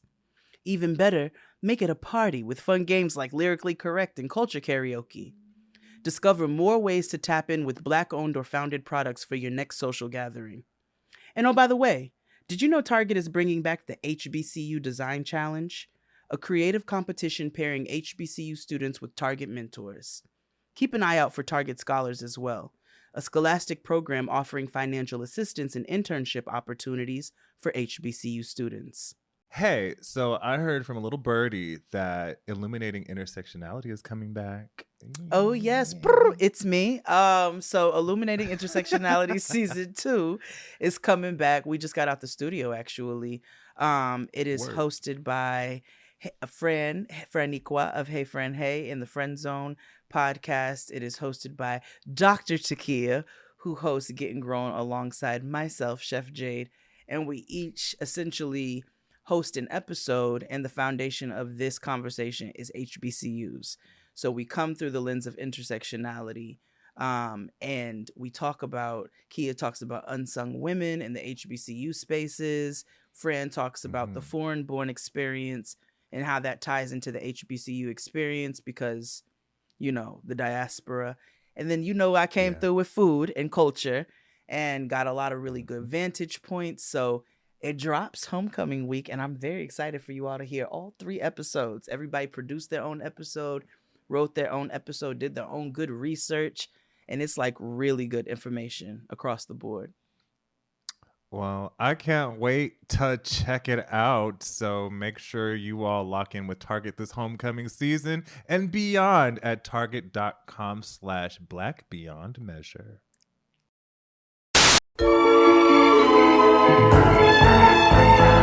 All right, we're going to breeze through this as best as we can. There's so much. There's so many heavy hitters. So many things. We left off 2003 with the Iraq War. We coming back 2005. Oh, and we're black.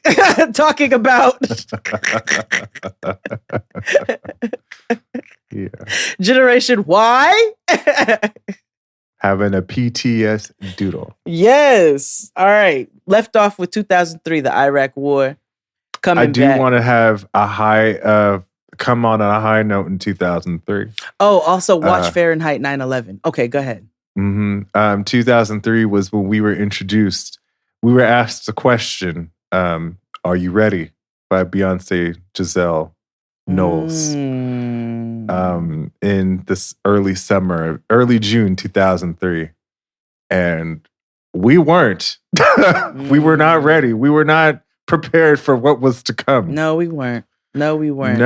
That was the beginning of an era or eras. Many of them. That was a birth of a nation, honestly. It really was. You know what? That is a good high note, actually. You know, she actually gave us a foreshadowing to Renaissance because on the cover of Beyonce, the self-titled album, she had on a Renaissance shirt and some jeans, and she looked like all you bitches at the concert.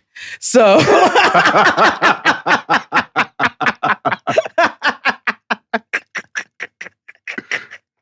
point of reference, me.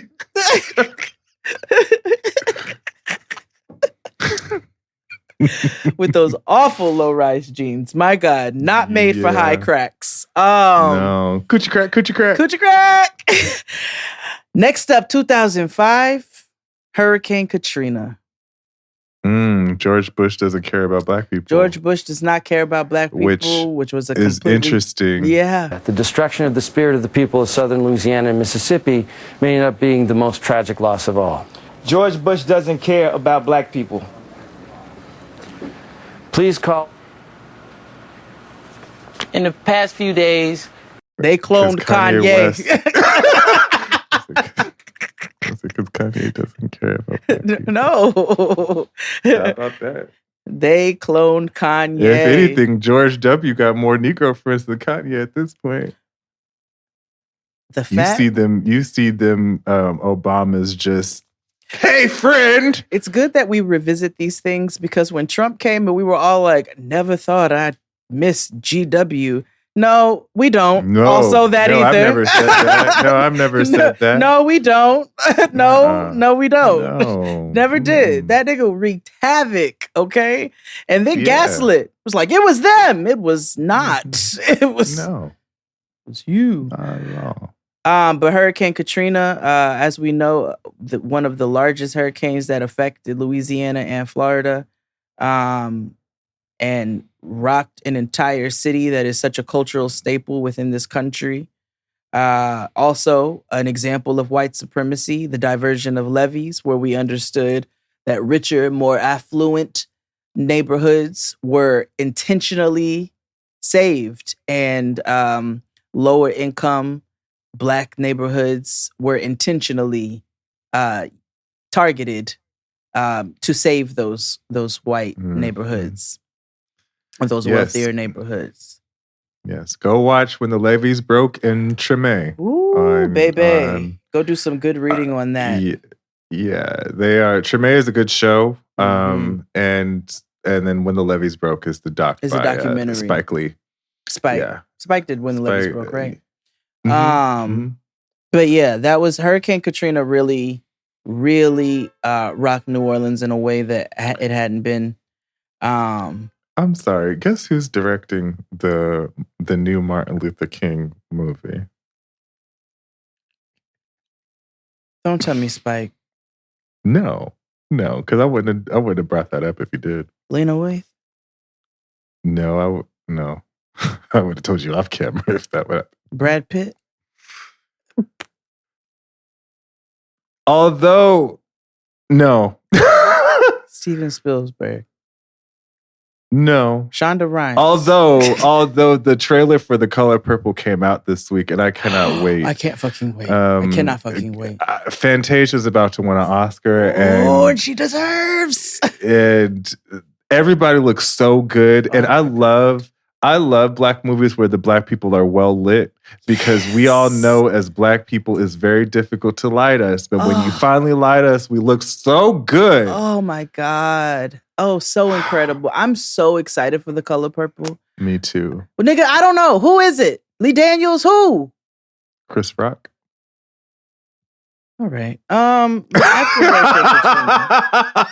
can't believe you thought I was going to get that. Like, that's so crazy. I know, which is why I was just... You're super aggravating. I should have lied and told you it was fucking Dave Chappelle. Now why would you do that? No, that would have been funny. Should have said Jerry Seinfeld.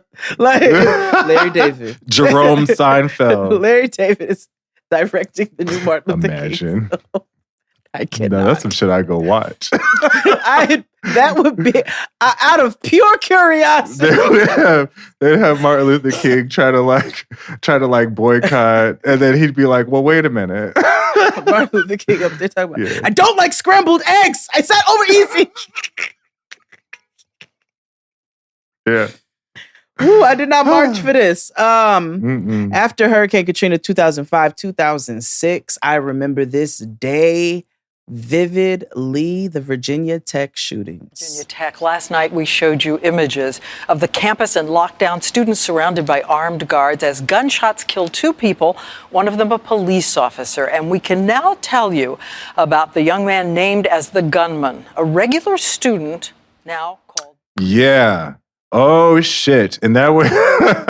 yeah, that sent everybody on edge that day. Remember, I've talked about that raggedy ass, no good ass, boot licking nigga Terrence Fontaine. Mm-hmm. Me and God still have my promise. Remember that. But I was working for the deputy chief of staff for the mayor at the time in Houston. And I was in my office and we had a TV and I was eating lunch. No, I was doing some work because it started in the morning. And somebody comes and tells us, turn the TV on. And CNN was broadcasting as people were getting shot. Obviously not on premises, but you would see the body count just go up. And I remember leaving my office to go get something to eat and coming right back. I couldn't even go sit somewhere and eat. And I sat and the body count just continued to go up. Which was the second largest mass shooting next to Columbine. And awful. That was... Yeah, it was the first big campus mass shooting. Second school shooting that we experienced that received such national coverage, and it was a time. It was it it definitely again spawned copycats, and it was like okay, this is one is too many with Columbine. Now we're attacking collegiate students. Like, what's next? And it was a copycat of Columbine. It was a, it was a blueprint, just in a larger way.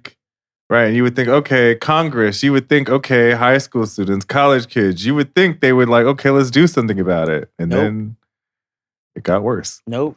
As a matter of fact, Sandy Hook. Yes. Listen. I think about that breaks my heart in a different way. Yeah. Virginia Tech shooting. That was 06, 07? 07, April 07, April 16th. 33 deaths, including the perpetrator. I don't like when the perpetrator offs themselves. Nah, it's because it's not fair. Nope. It's not fair. Not for what you just did. Absolutely not. See it through. You want to be a lone wolf? See it motherfucking See it all the way fucking through. Yeah. I don't like it either. I think it's cowardly. And just no good can come to you. No good I for the rest of your souls. And then we got rocked again in 2007. Virginia Tech was 2007. 2007, 2008, the Great Recession. Lehman Brothers is going bankrupt, and financial markets from Asia to Europe are doing their utmost to prevent Monday from turning from dark to black. Employees of America's fourth largest investment bank saw the writing on the wall late Sunday after talks to pull them back from the abyss collapsed. Oh, yes. And honey, why that affected us as a generation so heavily is, remember, we are as a generation started in 1981. So in 2007, 2008, it was either those who were newly in the workforce or those who were getting out of school and entering the workforce, and things shifted dramatically we are being affected until we are speaking this very moment right now. Yeah. Which is so interesting because that's about to happen again. That one snuck up on us. Because nobody, let us know what was getting ready to happen. That one snuck up on us. It changed the housing market. It changed so many things. It was the very first time that I was ever laid off in my life. But it was a time where many of us had graduated school, had just graduated within the past couple of years or very recently. And we were affected in the workforce. So every ideal that we had about what that looked like was completely rocked and shifted because of the Great Recession. Yeah. People lost their homes.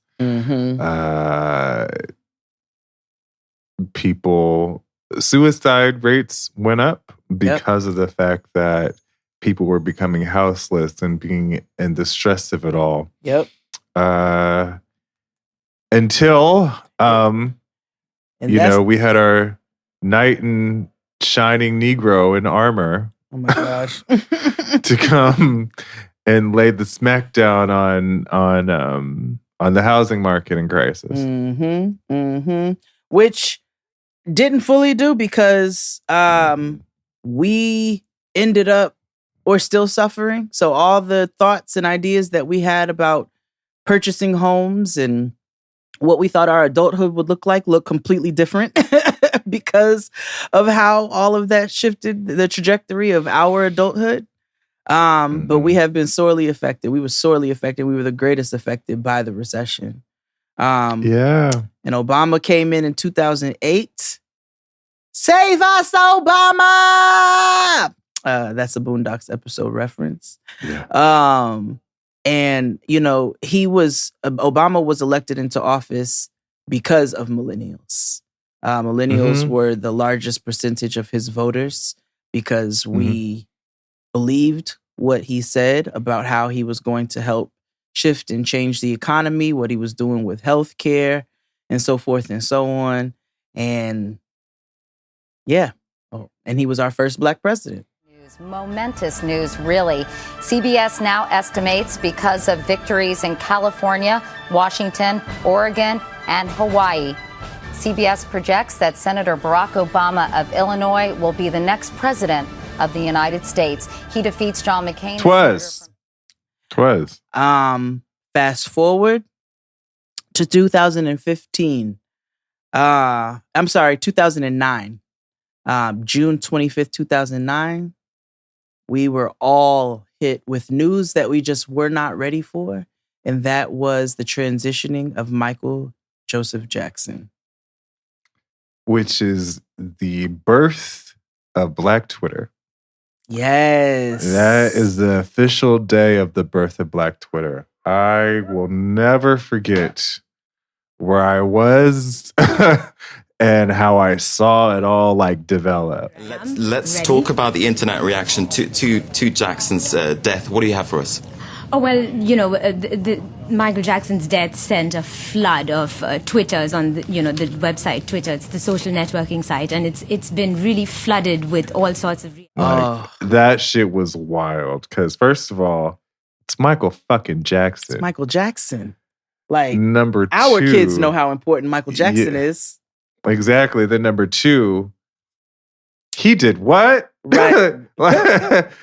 Who did... And pro for what? What? And then Nicki Minaj came out with the craziest lyric. One of the craziest, I think, in hip hop in general. And there's a lot. MJ, you killing me. Like MJ's doctor, they killing me. What? How in the fuck did that get back?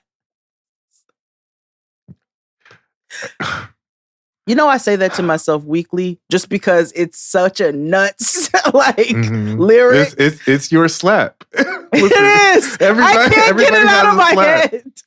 Everybody has a slap.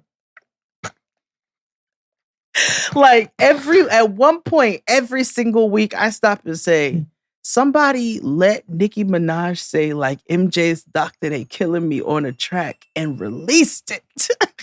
Mm-hmm. Nuts. Mm-hmm. I promoted it too. That's the crazy part. Yeah. Mm-hmm. February 11th, 2012. Following Michael Jackson's death a couple years later, Whitney Houston passed. And Clive Davis continued to host a party downstairs with her body upstairs in the hotel room. Mm-hmm. Mm-hmm. I'll never forgive him for it. No. And I will also side-eye all the people that were still there. And, Unless they didn't know.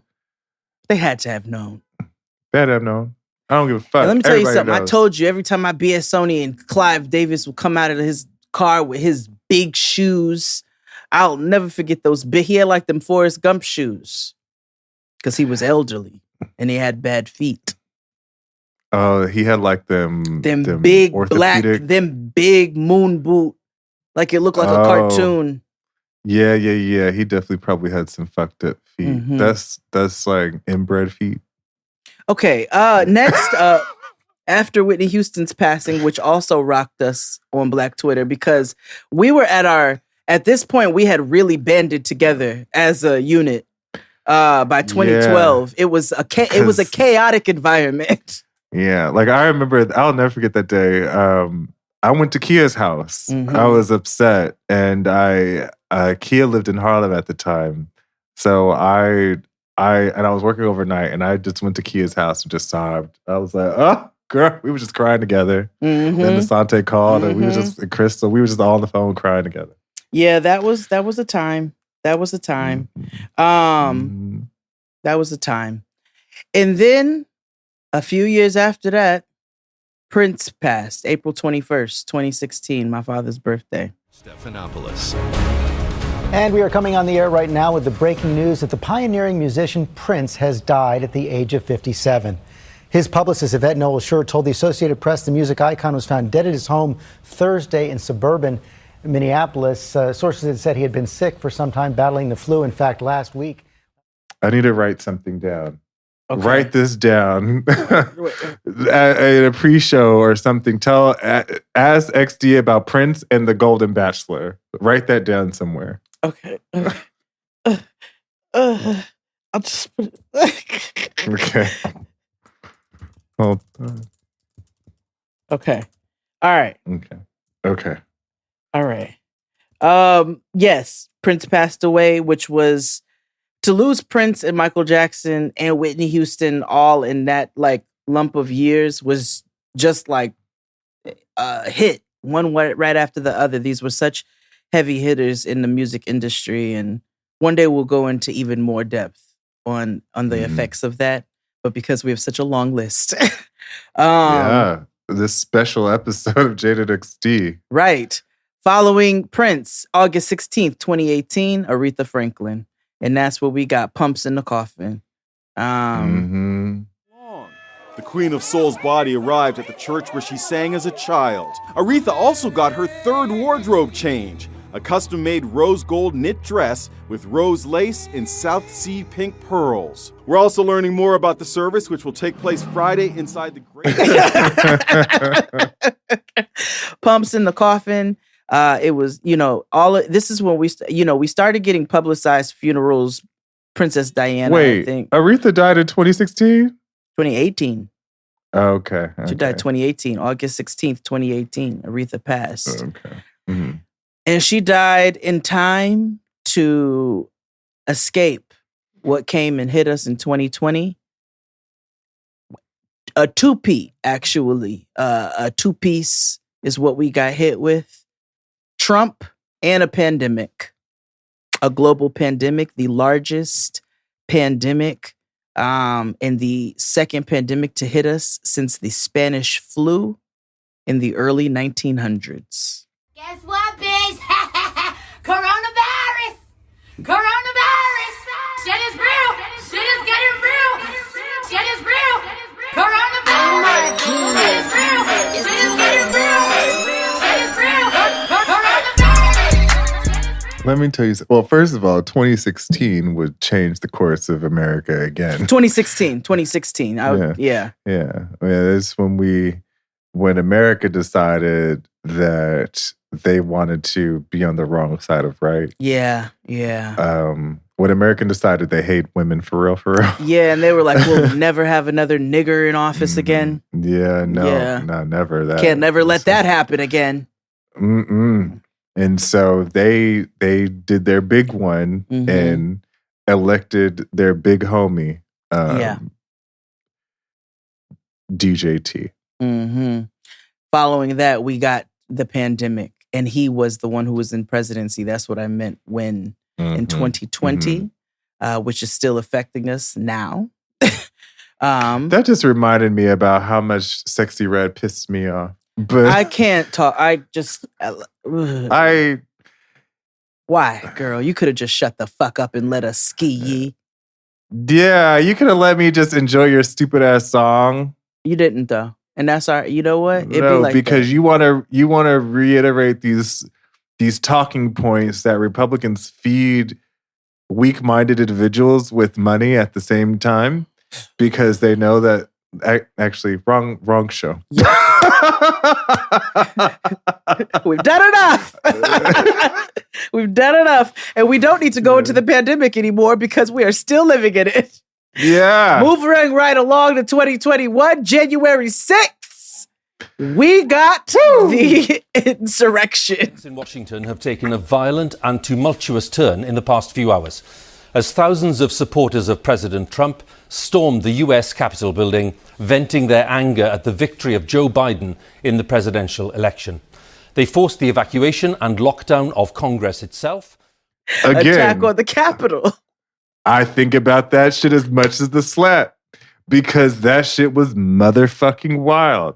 What do you mean? There's just an influx of whites all looking the same. I was sitting exactly where I am right now with my TV turned to me. I ordered myself some empanadas and I opened an entire bottle of wine and I watched these white people act a motherfucking ass on TV. And the powers that be let them. Did. Because they were low key trying to get them to take out Pelosi too. Okay.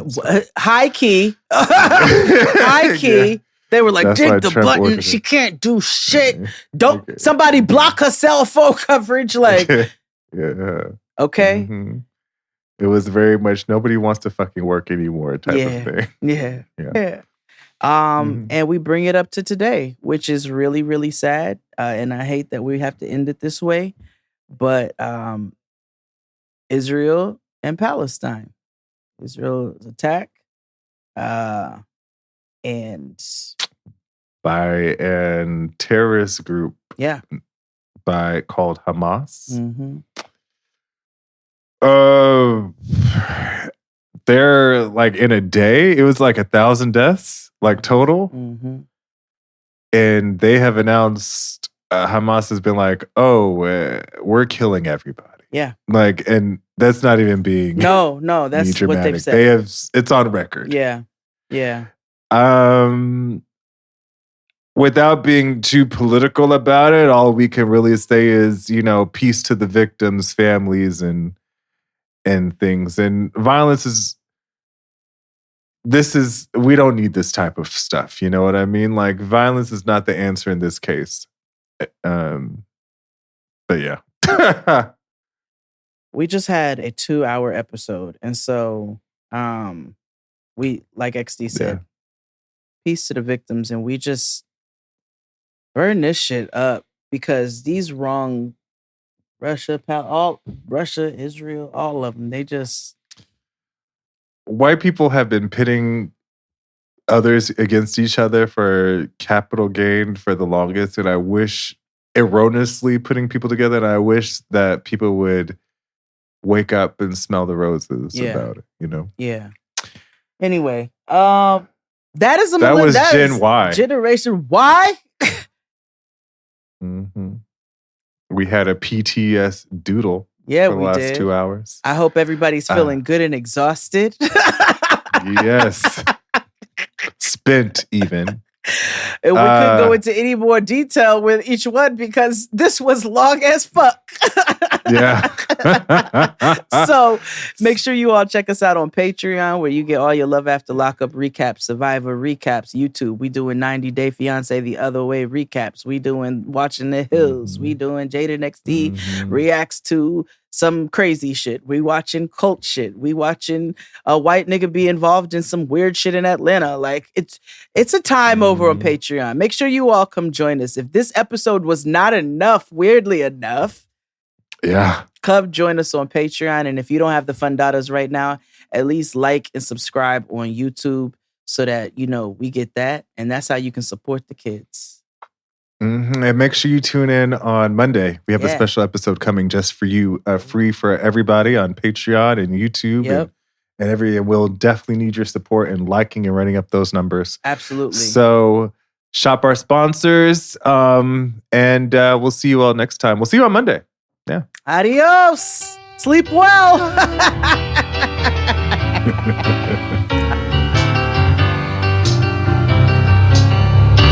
Yes, we're moving.